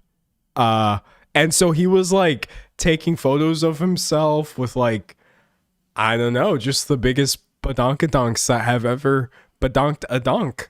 And just chatting about how he wishes these women would just turn him into a big booby bimbo. I'm sorry. I'm gonna cry. And so I will say this. In a vacuum, honestly, get your life. I think that's fire as hell. You're middle-aged, man. And this is, do it. Truly. If it was almost anybody else, I would say, I don't care at all. It doesn't matter. Truly. I do definitely think it bears mentioning, though, coming from a party that is so staunchly transphobic, everything phobic at the merest hints of expressing any sort of femininity or whatever as a man, or what. Of course, you are the people secretly on these forums doing these things. That is why people are talking about this, because the fetish itself, it doesn't matter. You can do whatever you want. I just think like, I'm gonna cry. And that's why I'm gonna cry. Not cry because I'm sad. I'm not like sad or upset. I just don't know what to do with this information. So I think me crying is an adult reaction. I didn't want to see pictures of Kristi Noem's husband with. And by the way, like the distance I'm doing right now is how big they actually were in that picture. He really planned this out too. He had like a whole pink outfit and every. So anyways, as you can see, I didn't want to see it. Because so many reasons, most of which being these people are horrible and are awful to other people, and color me shocked that secretly you're getting up to stuff that you would most definitely call out other people for doing. But yeah, that's what happened with Kristi Noem's husband. Dang bro, dang. But yeah, that is what it is. At the end of the day, like I said, the act itself does not matter. Who actually cares what adults are doing, whether they're adults or whatever. But yeah, all y'all suck so bad. Y'all suck so bad. Someone said vision board. Vision board. Yeah, no, honestly, listen. Like I said, get your life. Get your life. Truly, do what you got to do. Manifest a vision. Make it plain. But in this specific case, I felt sorry for my own vision. Truly. Someone said, thank God you didn't show pics. Yeah, I was not finished show pics. Someone said, it's not fake. This was found out March 31st. It was very much not fake. Yeah, no, this was not an April Fool's joke. I'm not spreading misinformation this time around. It is what it is, man. Someone said a recent Cat Black video, she mentioned that there's something about the way conservative men get off on homophobia when they engage in relationships that would be viewed as queer. Yeah, it's a whole rabbit hole. For sure. And it's a mess. Someone said, what are we discussing today, chat? You don't want to know what we were discussing just now. You don't want to know. You don't want to know. You don't want to know what we were discussing. Nobody tell them. And don't rewind. Do not rewind. It's okay. It is okay. Someone said from a conservative standpoint, though, it also seems misogynistic because they see women as just... Yeah, no. I would agree with you for sure. Like, there's levels to this that, as I said, above my pay grade, it flies right above my bald head, and I have nary a thought on that, other than I sure do wish that wasn't my problem. Oh man. Anyways, someone said me being a trans guy with big boobs cries. That's okay. You valid as hell, honestly. Representation for the way you are now, and this is not. Yeah, no. My main issue was like, who is it coming from? Don't worry, I do not see Kristi Noem's husband as your representation. I see that as a completely separate issue that I didn't want to see in the first place. So you keep rocking on, bro. Is a no from me, dog. Is a no from me, dog. Anyways, what else we got? Someone said we could talk about how good D'Angelo is at rapping. Okay, I will say this. Being good or not good aside, that's for the individual listener to come to their own conclusions about. But I will say this, though. My breath control was unmatched. My breath control is actually, I'm not going to lie, I could go toe to toe with the best of them. Okay? I do think that in that April Fool's video I put out, I've gotten this comment one other time. Actually, because I was just talking really fast on live, and somebody in chat had said, like, oh, D'Angelo, your breath control is actually really good. And I was like, thank you. It is. You're correct about that. That's one thing that people don't realize about me. My breath control is fire as hell. I could rap any verse. Do you understand? I can rap any verse with intention and power. I don't know why I'm holding this remote that like turns on an extra light that I'm not using because I already have too many lights shining in my faces. So I was very happy. Someone said you were sick. And I was sick. My lung capacity is actually a little bit shot right now. Because I have so much like, I don't even know what is in my... I don't know what's going on. It's really bad. But I did that while sick. And I still absolutely killed it. Also, I would like to say my writing on that track was pretty fire too. I really, really liked it. I thought that was some good lyricism.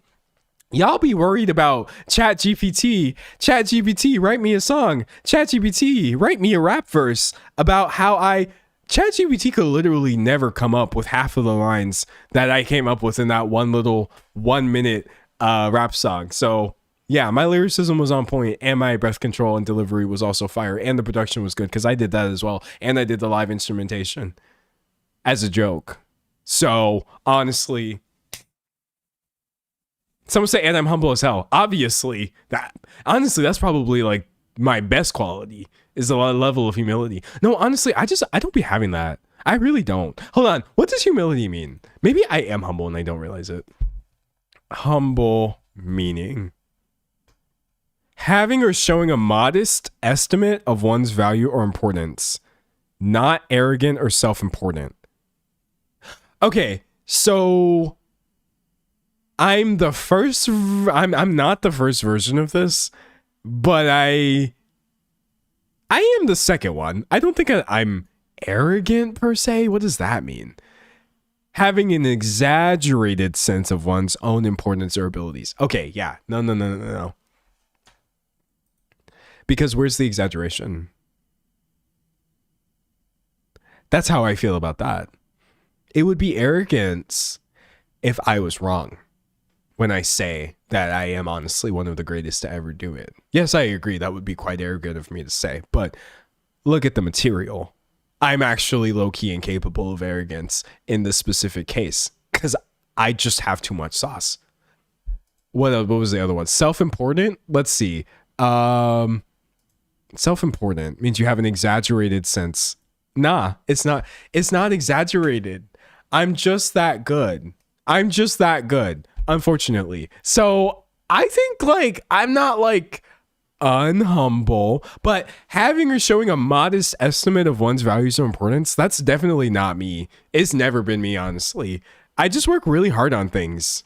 I work really, really, really, really, really hard on things for like a really long time. And then they turn out well. And then I point at them and say, hey, this turned out really well because I'm pretty good at this, which is what happens when you work hard on things for a long time. So yeah, nah, screw humility, honestly. But the thing is though, someone said that's why I say I can never be arrogant because I'm actually being accurate when I say how important and valuable I am. That's literally how I feel, honestly. The arrogance creeps in when you start viewing yourself as above other people. Literally.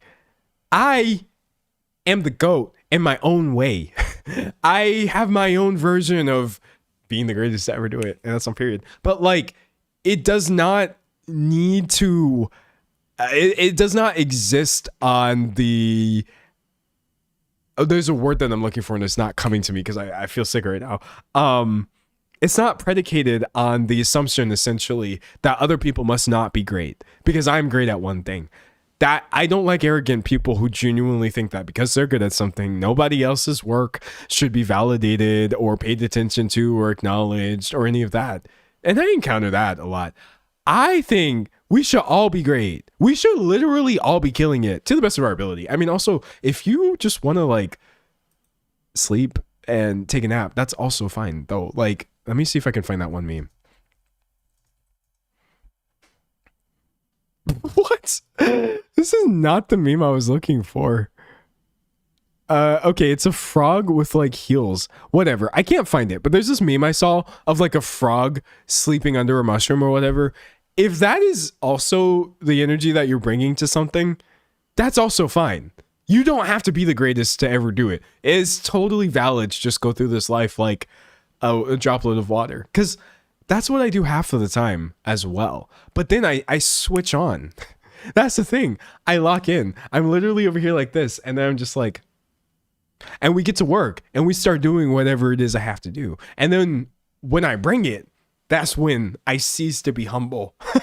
I let go of this idea that I was not the greatest to ever do it. And then we make cool stuff. But then once I finish making cool stuff, I just like, I unlock in. I lock out.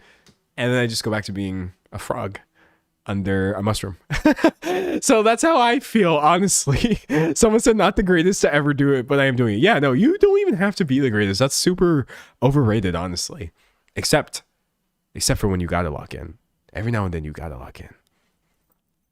Someone says, sorry joining late, but dude, the April Fool's video was fire. Why have I been unironically bopping to it all day? Okay, who here did listen to it more than once? Be honest. Be honest. Even if it was just twice, that's okay. I do want to know if I had any replay value. You have to be honest with me. That's to me is the biggest sign of success. Did it sound decent or did it sound like, terrible? If anybody re-listened, that's a good sign.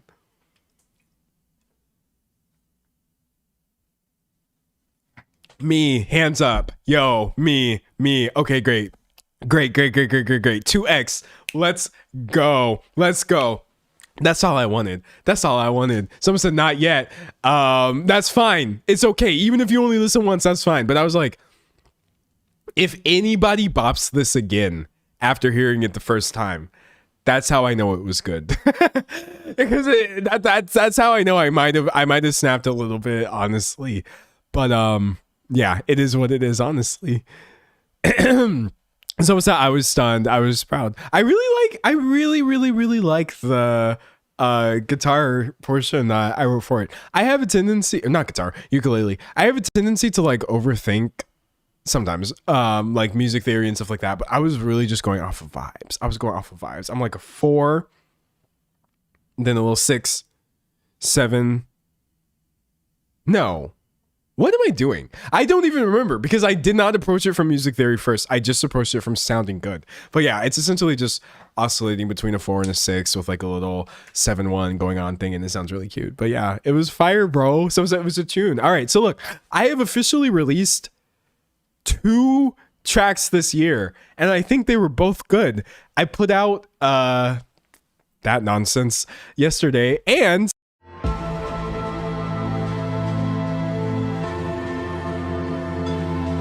okay, I'm not going to make you listen to that whole thing, but I feel like my track record so far has been decent. My track record so far has been decent. Oh, I said 6-7 without realizing. Ha ha ha ha. 6-7.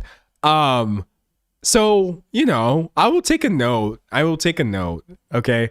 But like, I think the thing that you'll have to realize is just the sheer amount of music is what is not good for me personally. Let's see, hold on. All right.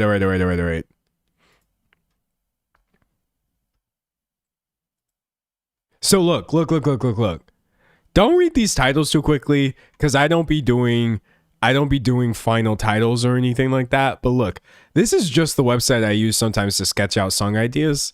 Okay, look at all this. We got all of these and these and these and these and these and these and these and these and these are mostly different songs.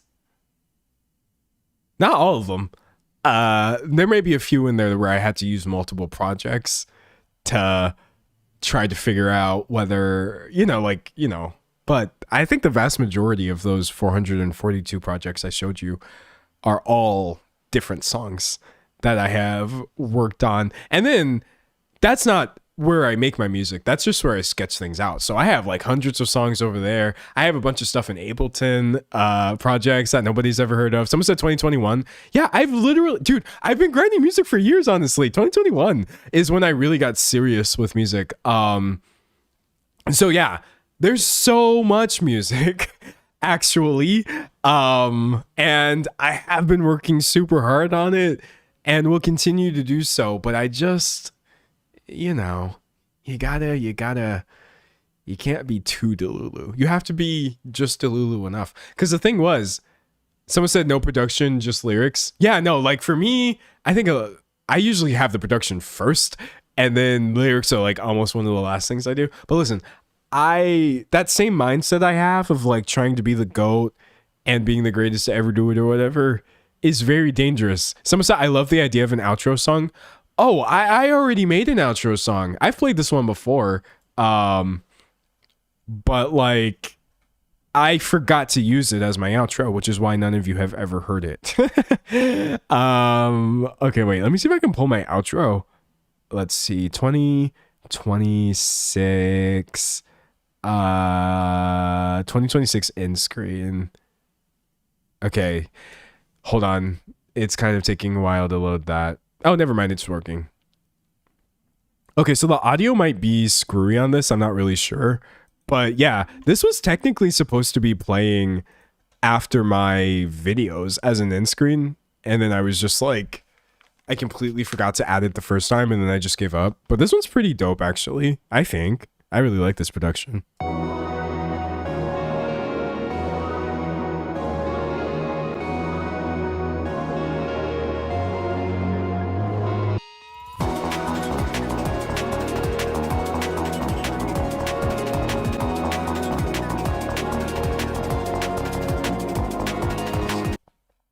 I think that was pretty fire. I like the way that sounds. But yeah, I was supposed to have outro music actually, and I thought it sounded great. But then imagine remembering to actually add an outro to your own videos. Someone said Heavenly. That's the name of the track. I named it Heaven. I'm not very creative with titles, if we're being honest, but I'm glad you saw the idea. I was thinking like celestial bodies. I was thinking like 2000s anime openings and like weird sort of sci-fi things for sure. But Alas, alas. Anyway, someone says, give me Final Fantasy. Yeah, I mean, you may have figured out at this point, the vast majority of my musical output is deeply inspired by like JRPG music. Big fan of Nobuo Uematsu, Masashi Hamauzu for sure. Yasunori Mitsuda, big fave. Yoko Shimomura. Oh, wow. Crazy stuff that she's done, honestly. And the list really just goes on. Hiroyuki Sawano, etc. But none of those people make music that sounds like this. So what I do is I take most of my music theory influences from non-electronic music, and then I translate it into a bunch of stuff from more like electronic mainstream artists, and I think it works out pretty well. I think it's really fun. Someone said Utada Hikaru. Bro, I wish Utada had more music for games and stuff. Like, Simple and Clean is so beautiful. Utada also has an opening for To Your Eternity, Pink Blood. They use that one for that one. So good. If I remember correctly, there's an Evangelion song as well. But yeah, I wish there was more crossover between the world of Utada and there's Sanctuary. How can I forget Sanctuary? That's such a good track right there, man. Someone say Yoko Kanno's Fears. Did you watch the Backrooms trailer? Yes, I did. I definitely did. It was so good looking. So I wish I could produce the melodies that are in my head. You can. You definitely can. Just record them. Make sure you're recording them as voice notes until you can get there. Trust, you can get there for sure. Someone says he's sick. I am. Womp, womp, womp. So I love Pink Blood. Dude, that song is so good. Don't get me started. Utada in general. I mean, I need to stop. I need to stop before it just turns into a mess of a stream of me sounding like a stan, honestly. Someone said, D'Angelo, please watch Paprika 2004. Oh, I did. Tough watch, buddy. But definitely an interesting movie for sure. Or no. Yeah, no, I think that one and Perfect Blue are both really tough watches.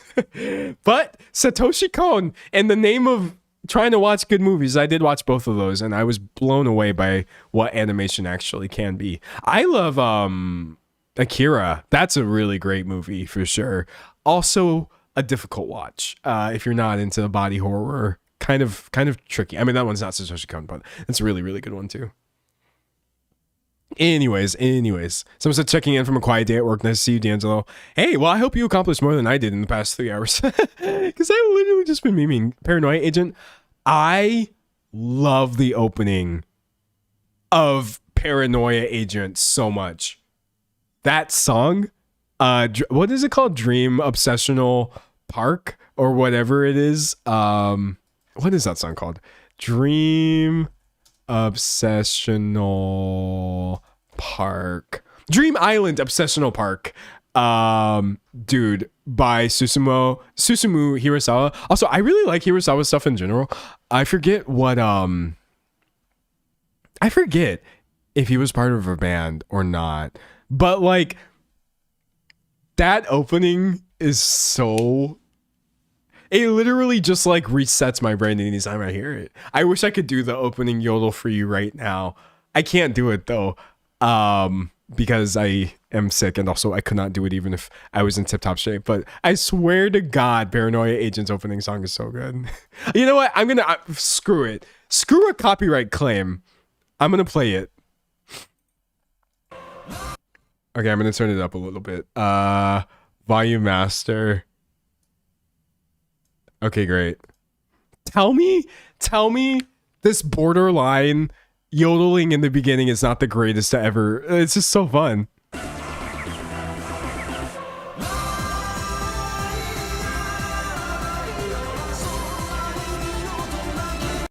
Okay, we're probably going to catch a copyright claim if we keep going.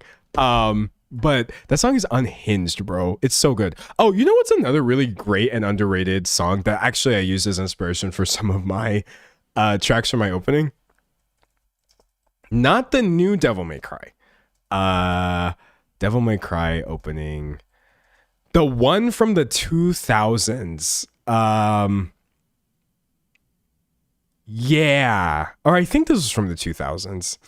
Um, God, I don't even remember what it's called actually. Is it just called like DMC? Hold on. Which show am I thinking of right now? 2000s anime. This one doesn't even have words. Oh, it's just called Devil May Cry, the animated series. Okay, yeah. Bro, the opening to this is literally so good. It's 2007. Okay, Devil May Cry 2007 opening. Yeah. Oh, it had literally popped up and I just ignored it. Dude, I swear to God, this song is so goated. And I used it as like a major inspiration for the intro track of my this stream right here. I was just like, yes, let's get those vibes. But yeah, me personally, anything that happened in like the 2000s, I'm usually a pretty big fan of. Any sort of like, again, RPG related stuff, JRPGs, weird sci-fi anime and stuff like that. Take me there. That's where I get the vast majority of my musical influences from. Reading chat. Someone said 2000s are so back. They are, yeah. I know this. Someone said great anime, I'll never watch it again. Heck yeah. All right, anyways, let me close out of this. Dude, someone said I get Fighting Gold from JJBA stuck in my head often. Dude, JoJo's Bizarre Adventures has some fire openings. It has some fire openings. I think I've said this before and I'll say it again. Don't go watch JoJo's Bizarre Adventure just because I mentioned it on chat. I actually, as somebody who has watched every single episode of JoJo except Steel Ball Run because it's still happening, I do not recommend JoJo's Bizarre Adventure to new anime fans. Just don't watch it. Don't do it. If you already like stuff that is weird, uncomfortable, and off-putting, and hard to watch, it's okay to watch JoJo's Bizarre Adventure. But if you are not somebody who's already like that, just don't watch that show, man. Excuse me. Someone said it's yeah, I wouldn't say it's I honestly liked maybe like 85% of it. I do think JoJo's Bizarre Adventure has some arcs that I did not like as much as the other ones. One in particular, I was just like, what? But it's a mixed bag. It's fun though. Someone said Apothecary Diaries is the best. I really love that opening for Apothecary Diaries that Mrs. Green Apple did. It's so good, bro. Actually, in general, I feel like they're a really good band. They have a lot of stuff popping off right now because I think they also just did something for Freerin. But this is Kusushiki, apparently, is the track. I swear to God, this song is so good, bro. It's so good, actually. I really like it. Also, Apothecary Diaries in general, it's actually pretty good. Yeah, I like that one. It's dope. Someone said Ergo Proxy slaps. It does. I recently tried to watch it and I realized I wasn't paying attention hard enough to understand what was happening, so I stopped, and I'm going to save it for a time where I can watch things actively because Ergo Proxy is not a second screen experience. I was so confused and I was mostly paying attention, but I was like, bro, I got to put my phone down. I really got to put my phone down. Reading. Someone said I love Mao Mao. Mao Mao is such a great character, honestly. She's hilarious. And I relate to her a lot, honestly. Someone said Asian Kung Fu Generation's a great band. They are, for real. You know what channel I think is really cool too? And I think is like a great introduction to a lot of like anime opening type music and stuff like that. The First Take. This channel is super dope. Basically what it is well, just a bunch of artists coming on and performing live versions of their songs, mostly Japanese artists, but they have people from everywhere over here, and you get like anything from like anime openings to just straight up pop music or whatever. Like they get people from everywhere, rappers and stuff like that. There have been some crazy good performances on this channel, and I have found probably one of my top J-rock / J-pop artists or groups of all time through this channel was Oh my gosh, yes. So Abu-chan from Queen Bee, she's been on here multiple times, but like, I swear to God, if you never have seen a live performance of a Queen Bee song, you ain't never heard a voice like that. You never, not once. So yeah, really big fan, honestly. But I'm glad that I watched this like almost 6 years ago. And now I've been in the Queen Bee rabbit hole ever since, and I'll never escape. Shout them out for real. Such a cool band, man, honestly. Reading. Someone said Flow just did colors on first take. It was so beautiful. Nice. Also, sorry, we're getting really like in the weeds here, but also I will never apologize for showing you peak. I got shook when Utada showed up. On first take and performed 2 tracks, Mine or Yours and First Love. And I was like, there's no way that this happened. Someone said, shout out Lisa and Kana Boom. Do you like Ado? Yeah, I do. Ado's voice is crazy. So talented, honestly. I have a friend who I think is much more of a fan of hers, and they introduced me to that music, and I was like, this voice is crazy. Y'all got the craziest voices. Someone said Avril Lavigne. Yeah, why is Avril Lavigne here? Shout out Avril though. Like I said, sometimes they have other people here, but it's super dope. Avril Lavigne, I think, seems pretty cool. I don't know much about her, but I definitely like her music, or like her older music. Someone said, have you ever listened to Real? Yeah. Does she have that one song, Stop Now? I think. Okay, we are literally getting... Yeah. Okay, listen. You are getting too far into the weeds now, but yes, I definitely remember liking this song around 9 years ago. I really liked this artist, and she has a bunch of cool stuff. Yeah, I'm a big fan, honestly. Reading. Someone said Avril's cool for sure. I'm just shocked. Yeah, I didn't expect to see Avril Lavigne there, that's for sure. I think Harry Styles has also been on the first take. And a couple other people too, where I was like, wow, that's cool. That's neat.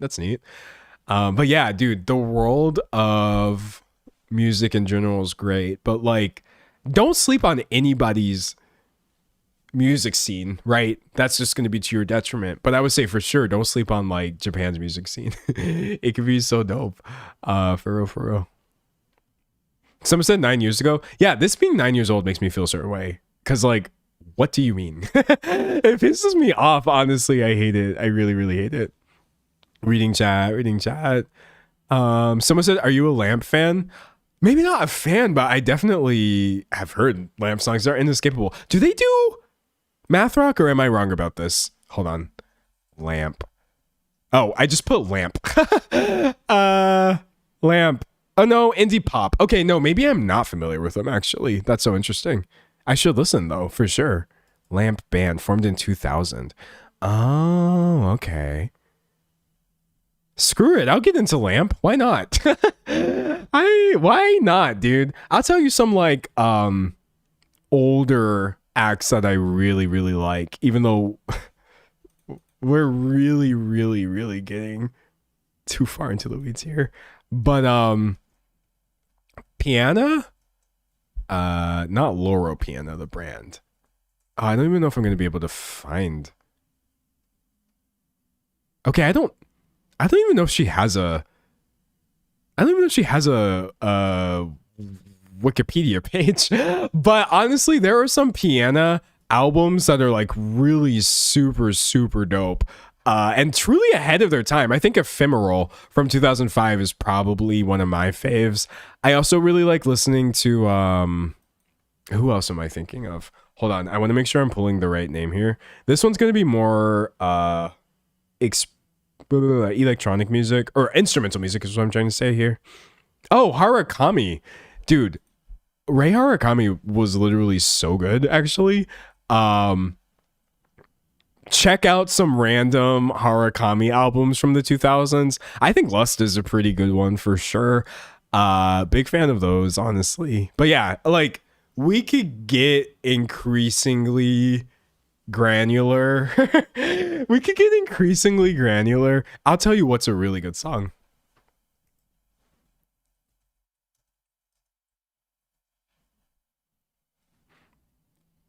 Bro, I swear to God. Seasons Call. I swear to God, Seasons Call. Okay, I don't know. I don't know why the aspect ratio is screwy on that. This was an opening, I think, for like Blood Plus? Yeah, I think this was the opening for Blood Plus. Dude, Seasons Call by Hyde. When I tell you this song is just so peak, honestly. It's just so peak. In general, someone said let's hear it. I mean, you should know that it's peak from the opening if we're being honest. Hold on. Let me see if the volume is going to be screwy. It probably is. Okay, wait, I'm just going to turn it up a little bit. Volume, master. Yeah, we'll do like 200 or whatever. Bro, I swear to God. It's still quiet as hell, actually. I don't even care about copyright anymore. We're probably already going to get this stream blocked.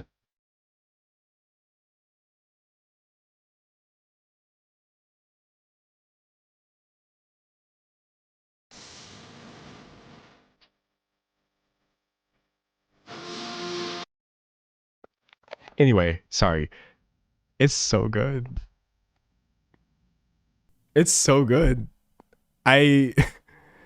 It's literally so good, dude.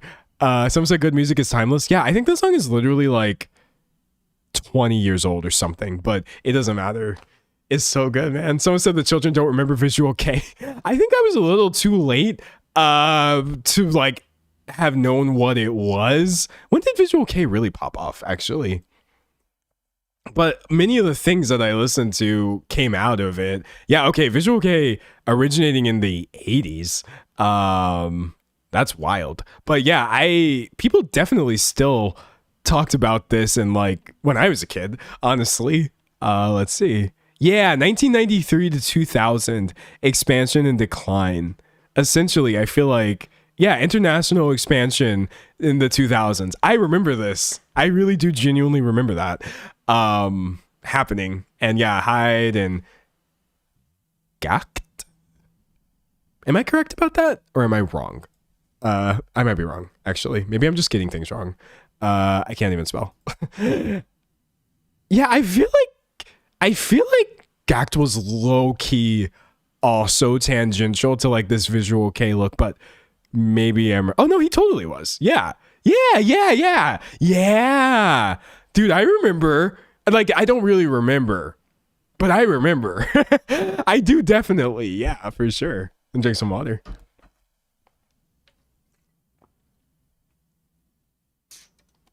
I swear to God, this whole era was such a good time for gender, or to like not have a gender.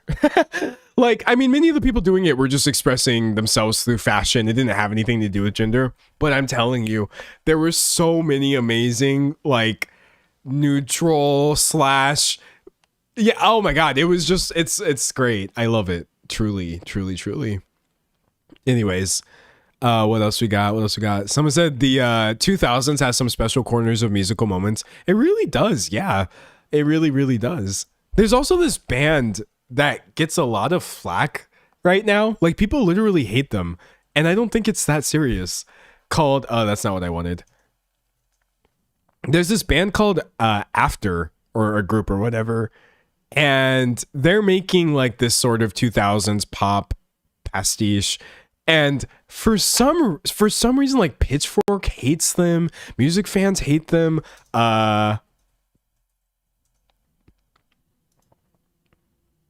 I mean, Pitchfork is a horrible example anyway, but like 4.5 is insanely low for a score, because that's out of 10, not 5. But yeah, I accidentally fell into this rabbit hole where I realized like people actually literally hate After for some reason, and I don't know why. I love it. I literally eat their releases up. I'm so sorry. I listen to their music and I feel like I was just starving the whole time, and now finally I'm being fed. If you want some 2000s nostalgia, just go listen to After, and you're literally gonna feel like, how did they make this music in current year? Like, it doesn't even seem real. They barely have any songs out anyway. But yeah, I don't know why this is pissing Pitchfork off, but it is what it is. Maybe that's a sign that they're doing something right. Who really knows? Who really, really knows? Anyways.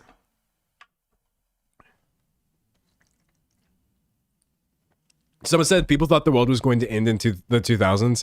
Should it have? That's the real question right there. That's truly the real question. Anyways, what else we got, chat? What else we got? Any last shreds? Okay, I will say this though. I don't know what's going to happen the rest of this week. Excuse me.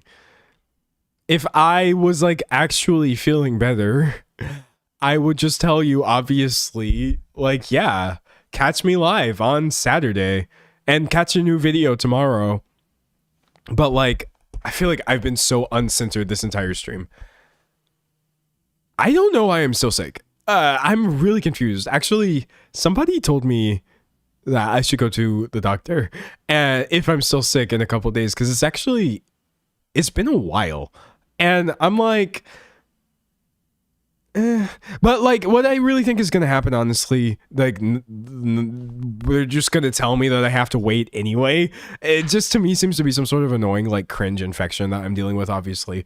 But yeah, I don't think nothing is actually wrong, but I just want you to know it's gotten to the point where people in my real life are just like, bro, why are you still coughing? That's not good.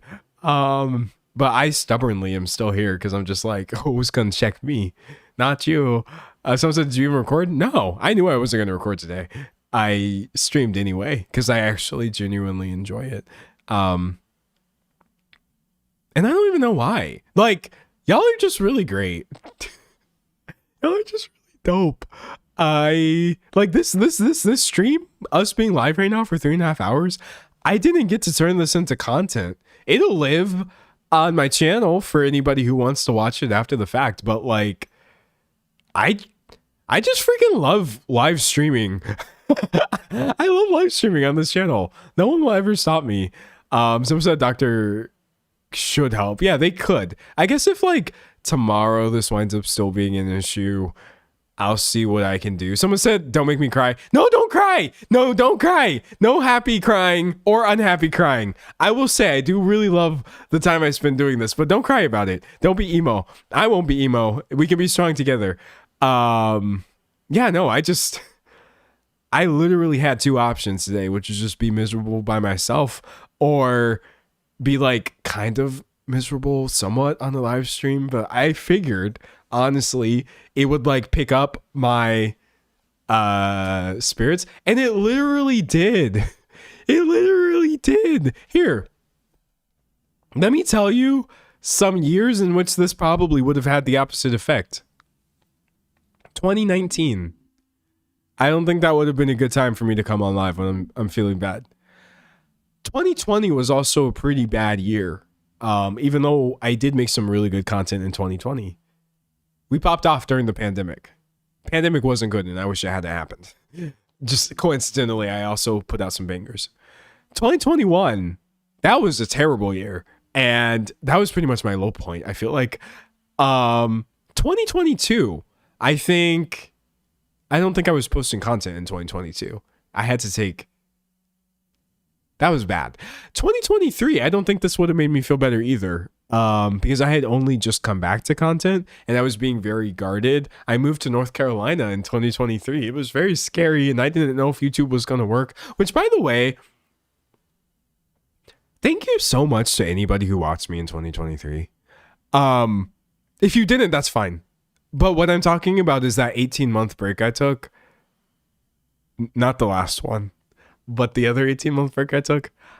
I didn't even know if I still wanted to do YouTube when I came back at that time because things were pretty bad. But in 2023, I came back with a video about, I don't know, some online controversy. And then I came back with a really, really long Andrew Tate video. And that's when I really fell into the flow of things. And we had like a lot of long video essays, and I was active for a while at that point. But I was being very guarded. So that still wouldn't have been a good year to go live. And then 2024, no, because I was so busy. I was so busy in 2024.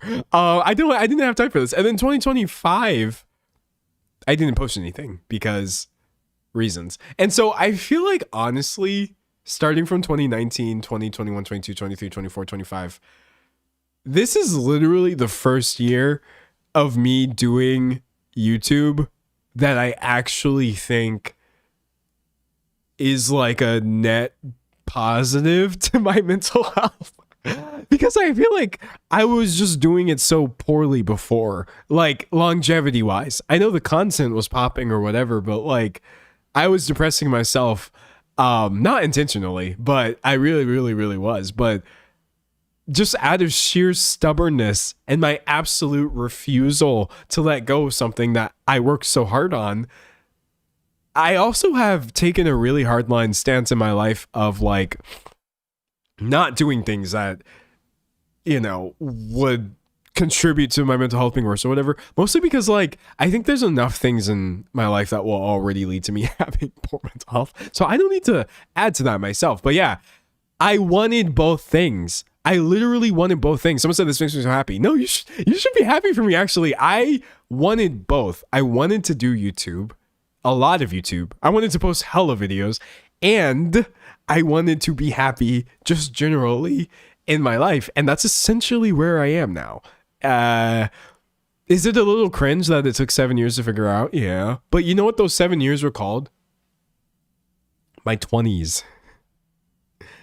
That's what those 7 years are called. I'm 27 now, by the way, coincidentally. So yeah, it's been a journey, but I really did wake up today and no lie was just like, I want to stream online because I think it's going to make me feel better. And it did. Y'all don't depress me. Thanks. I don't have a way of wording it that sounds less matter of fact, but it's pretty great. It's pretty great, honestly. Lord almighty. Someone said you need to rest when sick. Long COVID strikes harder when people don't rest. Yeah, with that being said though, like I can't promise y'all anything else for the rest of the week. And I feel so silly because I told everybody. Well, I didn't really tell anybody anything, but I really thought I was going to come back. Someone said low bar. Yeah, low bar. Finding people on the internet who don't depress you. But honestly, it's a really high bar though. It's a really high bar because people online be infuriating as hell. Someone said I'm 41 and haven't figured out anything yet. Well, I figured this one thing out. I think I have a lot of other things I still need to be working on myself, if I'm being quite honest, man. Someone said, I don't depress you. And I hope I don't depress you as well. It's an equivalent exchange. For sure. Hopefully. We can chat. Someone said I just turned 27. Yeah, bro, this age, for me personally, like, this age is for the birds, honestly. But it is what it is. It truly is what it is. But anyways, that being said, stubbornly, I will rest. I wasn't able to get a video out of this. I don't think there's going to be any more videos this week.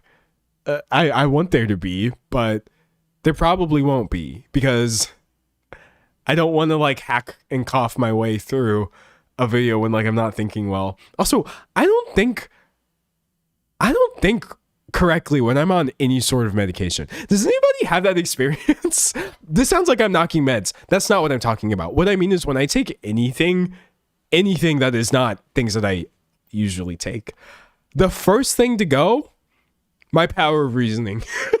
I don't know why. Like any excess brain cells, I could literally take something as chill as cold medicine. The brain fog immediately descends upon me. Immediately. So that's why I've had fun talking about anime and K-pop or whatever else the hell we were talking about on this stream. But I do know for sure that if I was actually trying to cover If I was actually trying to cover a real topic with brain fog, I don't think that's a good idea. I really don't think that's a good idea. So that's why I chilled out a little bit. Someone said that's why I don't like taking them. Dude, can we get some validity for people in the chat who appreciate medication but just still straight up don't like taking it? I think that can sound really concerning to people, because they might start thinking like I'm sounding like I'm anti-medication.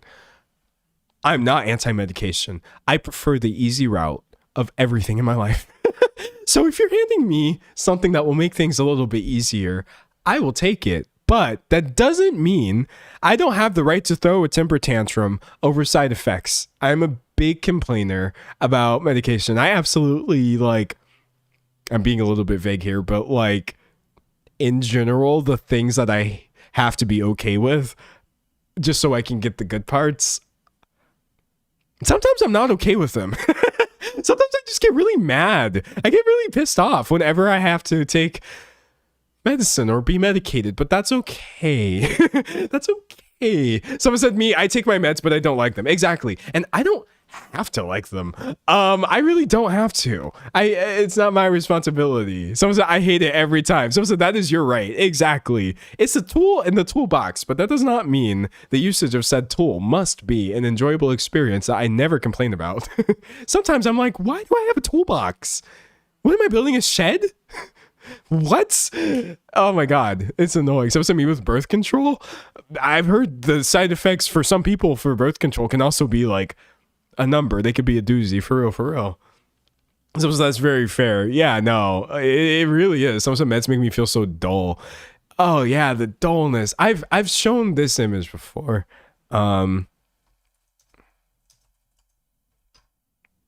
Okay, so I got to be careful.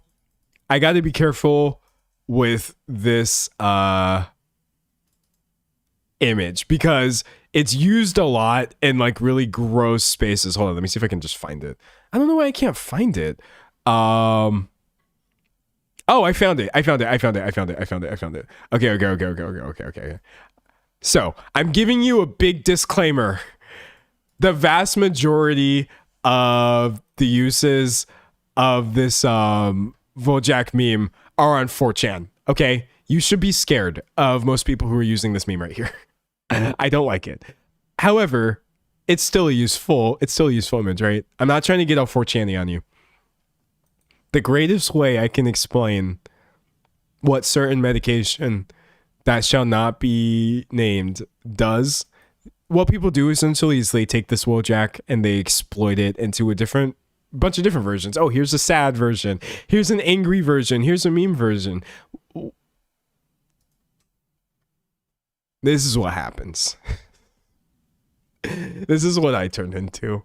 If I ever had to explain to somebody what I feel like my medication does, it turns me into this Wojak that someone forgot to fill it in.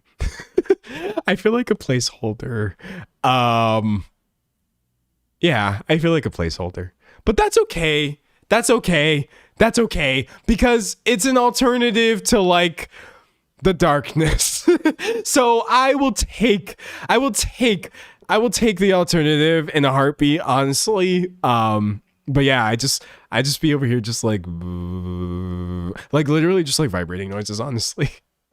Vibrating noises. Someone said that's what I'm left with when I overthink. Someone said sometimes me on so loft. Yeah, no, it's always this at the end of the day. And all I have to ask myself is like, but is this, someone said, and you still take them? Well, yes, because this is preferable. Let me just pull another one. Again, we should not, I'm sorry, these memes are pretty bad. These are all from 4chan, but I'm going to show you right now. This is preferable to this, essentially. So, you know, I think, and it sounds kind of bleak when I'm describing it, but when given the choice, essentially, between A and B, I would prefer C, actually, but sometimes the closest I can get to this and the furthest away I can get from this is just this. So, alas. And that's why you just take him anyway. Knock it back. What can you do, bro? What can you do? It is what it is. But yeah, don't go start using Wojak memes in your day-to-day life with people who don't know what you're doing, because they're gonna think that you're a 4chan user. They're gonna think that you're an incel. They really are. Excuse me. Someone said 2 thoughts are left in my brain, but I feel okay. Yeah, the feeling okay is really the crux of the issue. For sure. Definitely. Reading chat. Someone said it's important to keep trying different meds to see what works best for you personally with tolerable side effects. Yes, for sure. It's a journey for real. It truly is. Someone said you explain the things in my head that don't have words, and I love it. I feel like I'm pretty good at explaining like one very specific brand of just like, I don't know, formlessness. I think that for me, we've talked about this on the stream before. For me, like depression and even sometimes like ADHD and just various things, or even my gender or whatever, they just manifest as like static. And I'm kind of good at describing that static because I operate in that space a lot. I think if I was ever going to like write anything that was fiction. All my writing I do is nonfiction. But if I was ever to like write something fiction, I think I would try to turn that brand of emptiness into something. That way more people would understand what it feels like.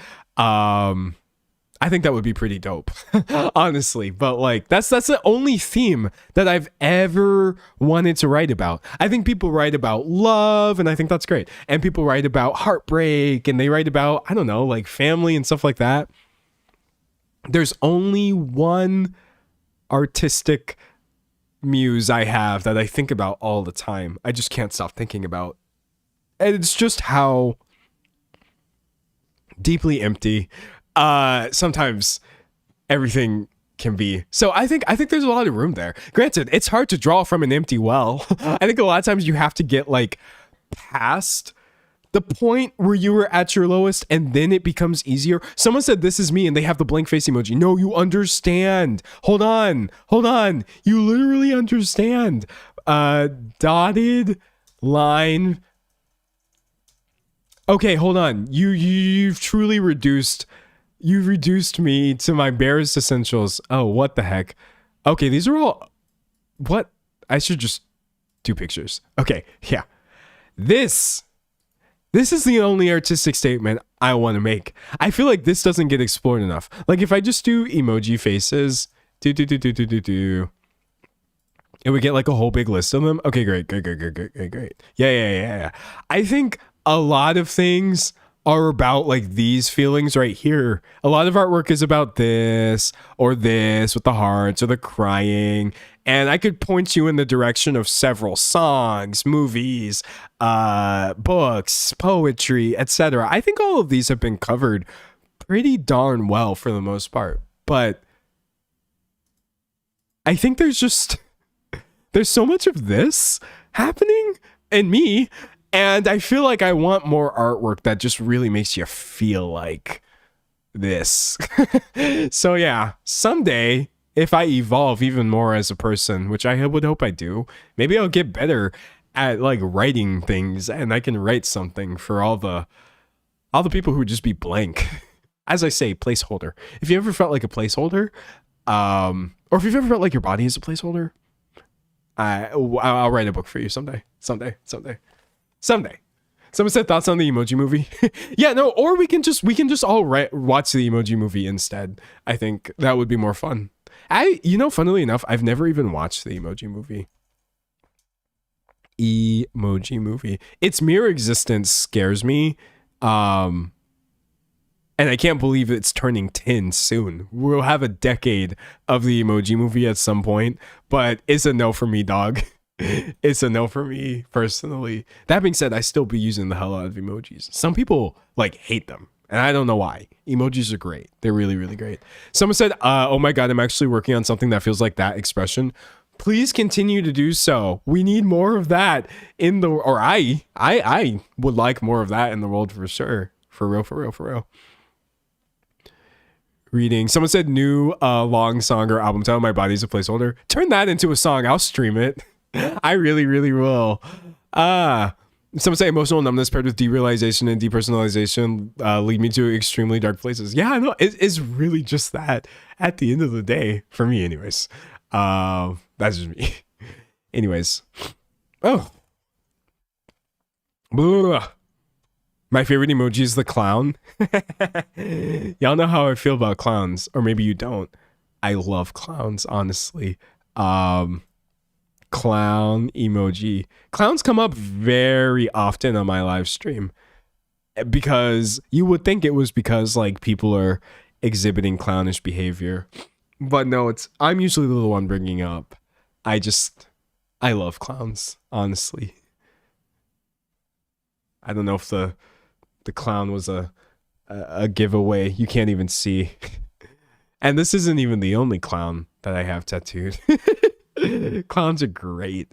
Everything about clowns is great. Because like, this is gonna sound like I'm trying to be pretentious, but I'm literally just trying to say this neutrally.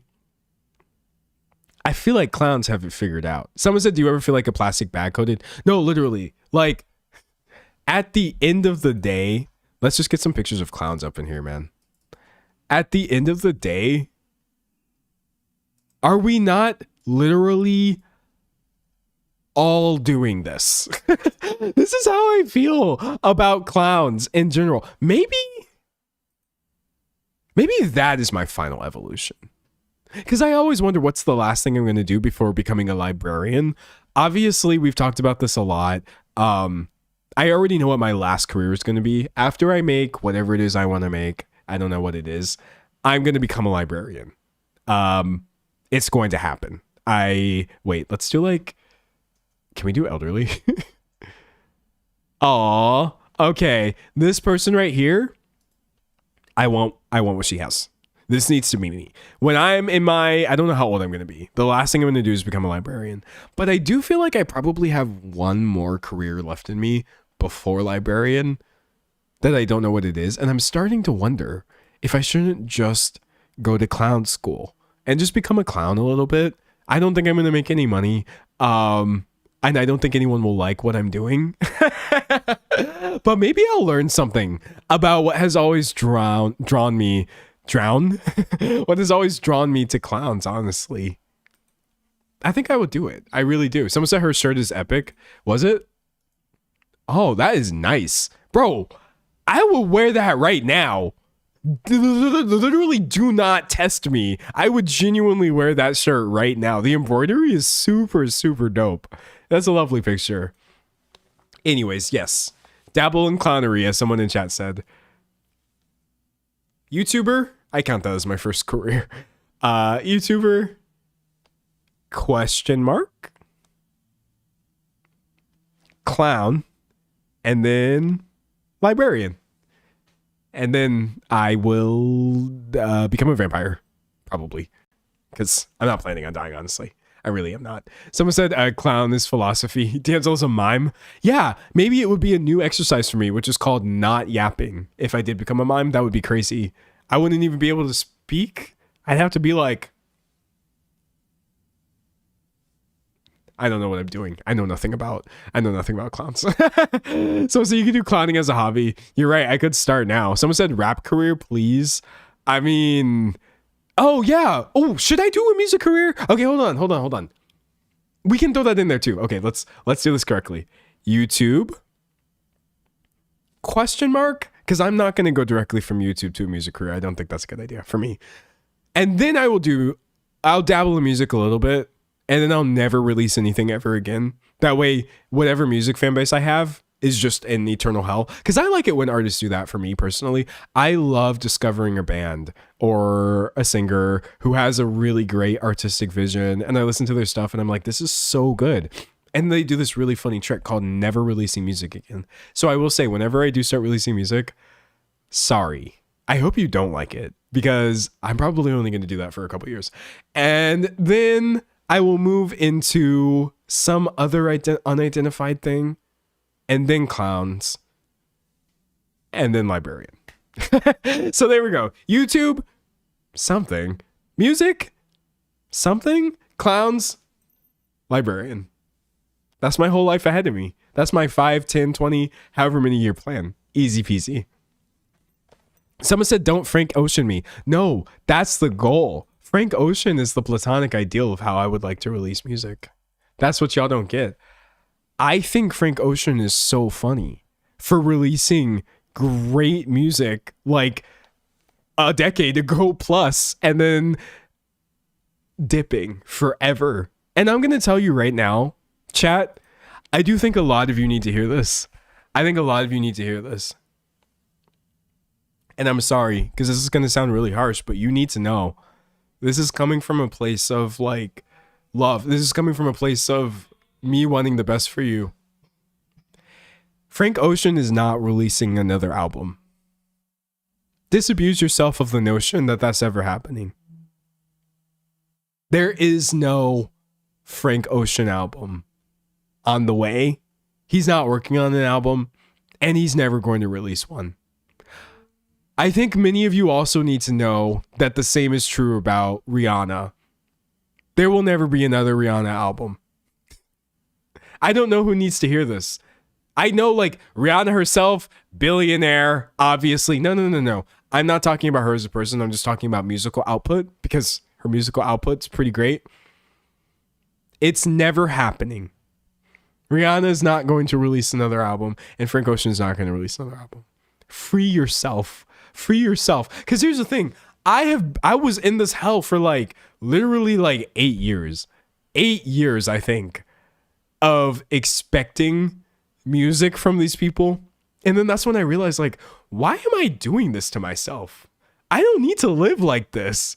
I don't need to be the kind of person who is waiting for another Frank Ocean album. I can't keep doing this to myself. So I've let go of it. And now I'm okay knowing, hold on, let's go right here. Let's go right here. Frank Ocean. Show me that discography right now. As if we really need that big of a discography. Okay, they don't. I just want a Wikipedia page for his discography. Frank Ocean discography Wikipedia. There we go.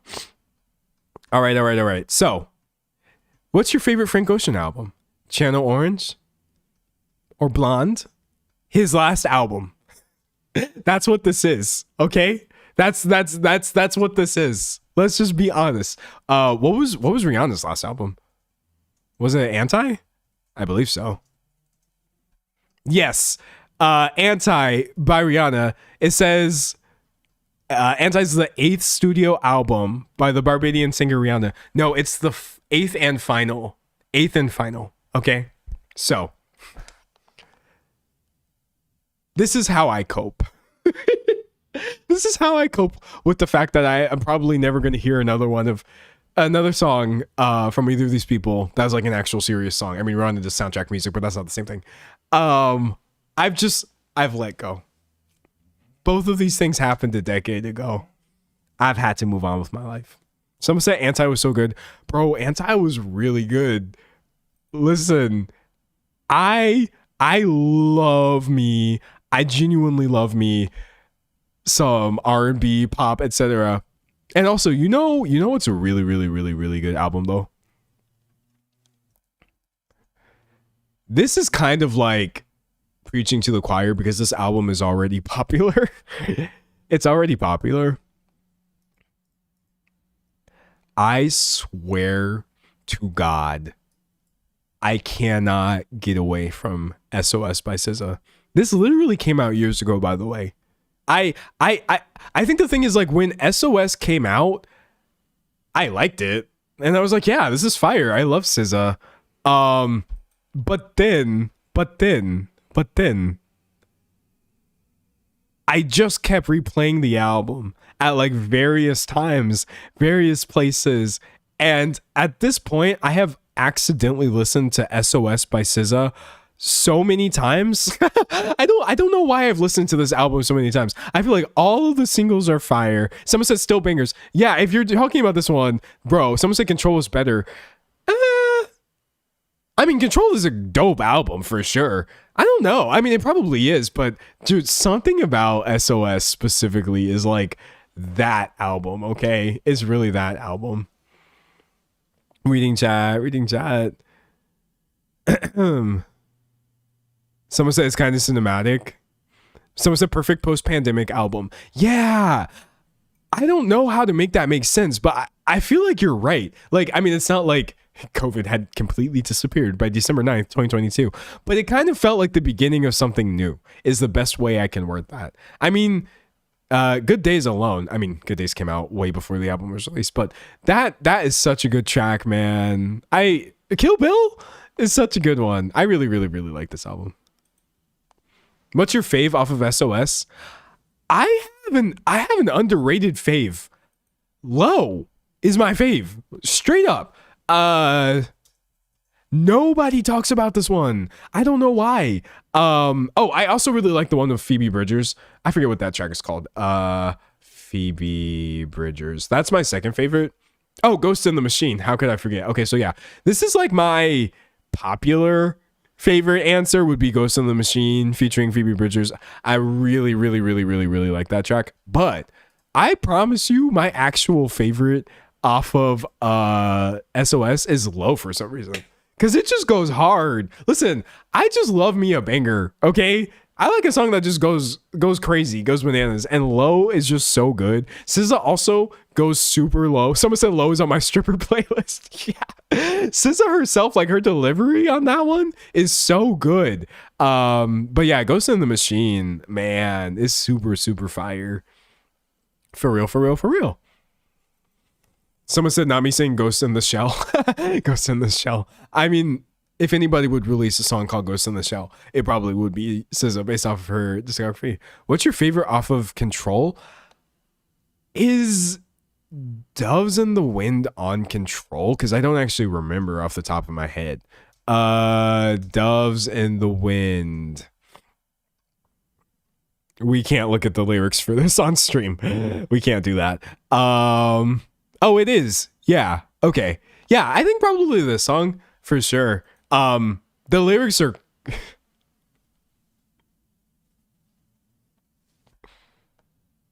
the lyrics. And that's how I feel about a lot of SZA songs. I don't have a problem with the lyrics, but sometimes I want to tell people about a SZA song and I'm like, oh, you should listen to this song by SZA. And then they put it on and then the lyrics start happening. And I'm like, oh, I forgot that those lyrics were in the song.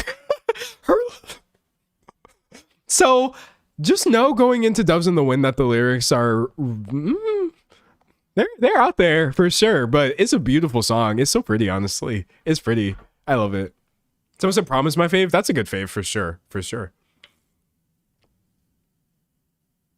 Someone says SZA and Kendrick are the best duo. Bro, they really be snapping together. But yeah, I just love me some R&B. Okay? R&B, I don't really have a favorite genre of music per se. But I just love R&B, man. I can't ever get past it. I can't get past it. Someone said, you made an entire sumo being sick. True king behavior. No, gross. I was trying, bro. I really, really was like, nah.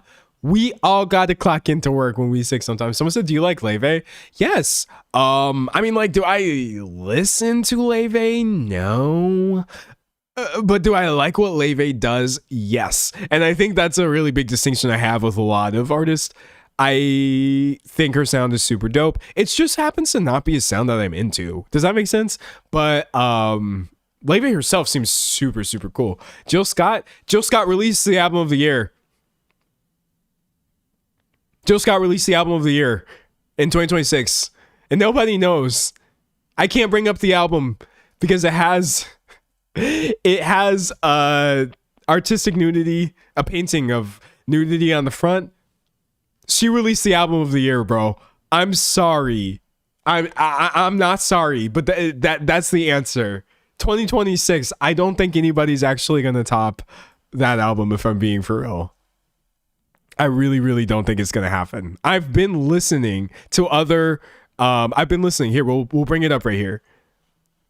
It's actually very beautiful artwork, right? Obviously, I can't show the whole thing. I've been listening to this one. Okay, I'm so sorry. She literally dropped peak. Everybody has been releasing some really good music. Do you understand? Really, really, really dope stuff coming out in 2026. I just, bro, it's To Whom This May Concern by Jill Scott for me. Someone said, did you talk about Mitski? Would you believe I haven't listened to that album yet? I'm going to. I think the thing with Mitski is like, her stuff really, really, really hurts me a lot. So I have to be really careful when I listen to Mitski albums, for sure. I think like if I'm not careful, I will put on a Mitski album and literally ruin everything. I'll just ruin my entire week or life or like self-perception. Honestly, sometimes this is gonna sound really kind of crazy. I put on a Mitski album and then it ends and then I'm just like, man, I hate myself.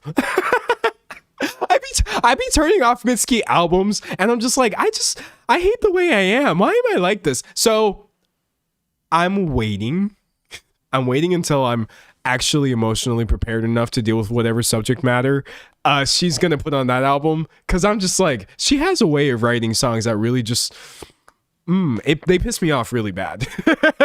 Someone said same. Yeah, no. And I don't hate myself, by the way. I really don't. I quite like myself. But then I'd be listening to Mitski and I'm just like, oh no. Oh no. Someone said Bet on Losing Dogs. That's literally the song I'm thinking of. I'm literally thinking of the song Bet on Losing Dogs. My toxic trait is that sometimes if I'm feeling particularly bad, I will just put on Bet on Losing Dogs by Mitski and listen to it. I bet on losing dogs. I know they're losing. And we got dude. We won't look at all the lyrics. But I swear to God, Losing Dogs, Mitski lyrics. Talk about people who are good at like conveying certain feelings. I bet on losing dogs. I know they're losing, and I pay for my place by the ring, where I'll be looking in their eyes when they're down. I'll be on their side. I'm losing by their side. I'm just like, I listen to that song and I'm like, I do this too. I also do this in my personal life. I really do. She's really good at writing about you, kind of almost like, intentionally is a really strong word, but there's a type of like depression that sometimes you yourself can definitely be feeding into, and Mitski's good at covering that one. I think about that one for The Only Heartbreaker as well. Heartbreaker lyrics. Yeah, if you would just make one mistake, what a relief that would be. But I think for as long as we're together, I'll be the only heartbreaker. Just kind of like dude. I'm sorry, this is such a good line to me. I'll be the water main that's burst and flooding, and you'll be by the window, only watching. Has anybody ever felt like you have this effect on other people in your life? This is what I mean when I say sometimes I put on this person's music and then I just come away from it feeling awful. I will be the water main that's burst and flooding, and you'll be by the window, only watching. The bridge, I apologize, you forgive me. I apologize, you forgive me. For me personally, that overlaps a lot with like just neurodivergence, or sometimes just my depression or what. Sometimes I really do feel just like a burst water main. I'm just water damage. And this is a problem. And everyone is just actually incapable of helping me because they're not me, and it's not their responsibility to do so. But I just think, oh, they must just think I'm such a mess. Yeah, no, I love Mitski, man. Someone said Laurel Hell was so good. I thought Laurel Hell was great. Someone said how I feel about Ethel Cain. Ethel Cain is also really great at like crystallizing some of those dicier feelings, it can just be like, oh man, no, Ethel, why would you put that into words? Now I have to think about this. Oh no. Someone said, are you a fan of King for a Day by Pierce the Veil? Makes me feel like screaming. I love it. I need to like listen to that song. But yeah, music that makes me want to scream, I'm a big fan of. Yes. Someone said depressing music makes me feel seen. Exactly though. Like for me, it's actually a very useful feeling. Actually, one of the most useful things is for people to like externalize things that I have felt about myself, because it makes me feel less alone. But anyways, someone said do not end the stream. Sorry. This is like reverse psychology. Now I'm going to end the stream. That's all I've got to say. Today. I may not be back on Saturday. I may not put up a video tomorrow on Friday. I'm like sweaty. I feel like garbage. Okay, yeah, I'm gonna go drink so much water and tea, and yeah, bye everybody. Thank you. This was a great stream though. I genuinely enjoyed it, and you made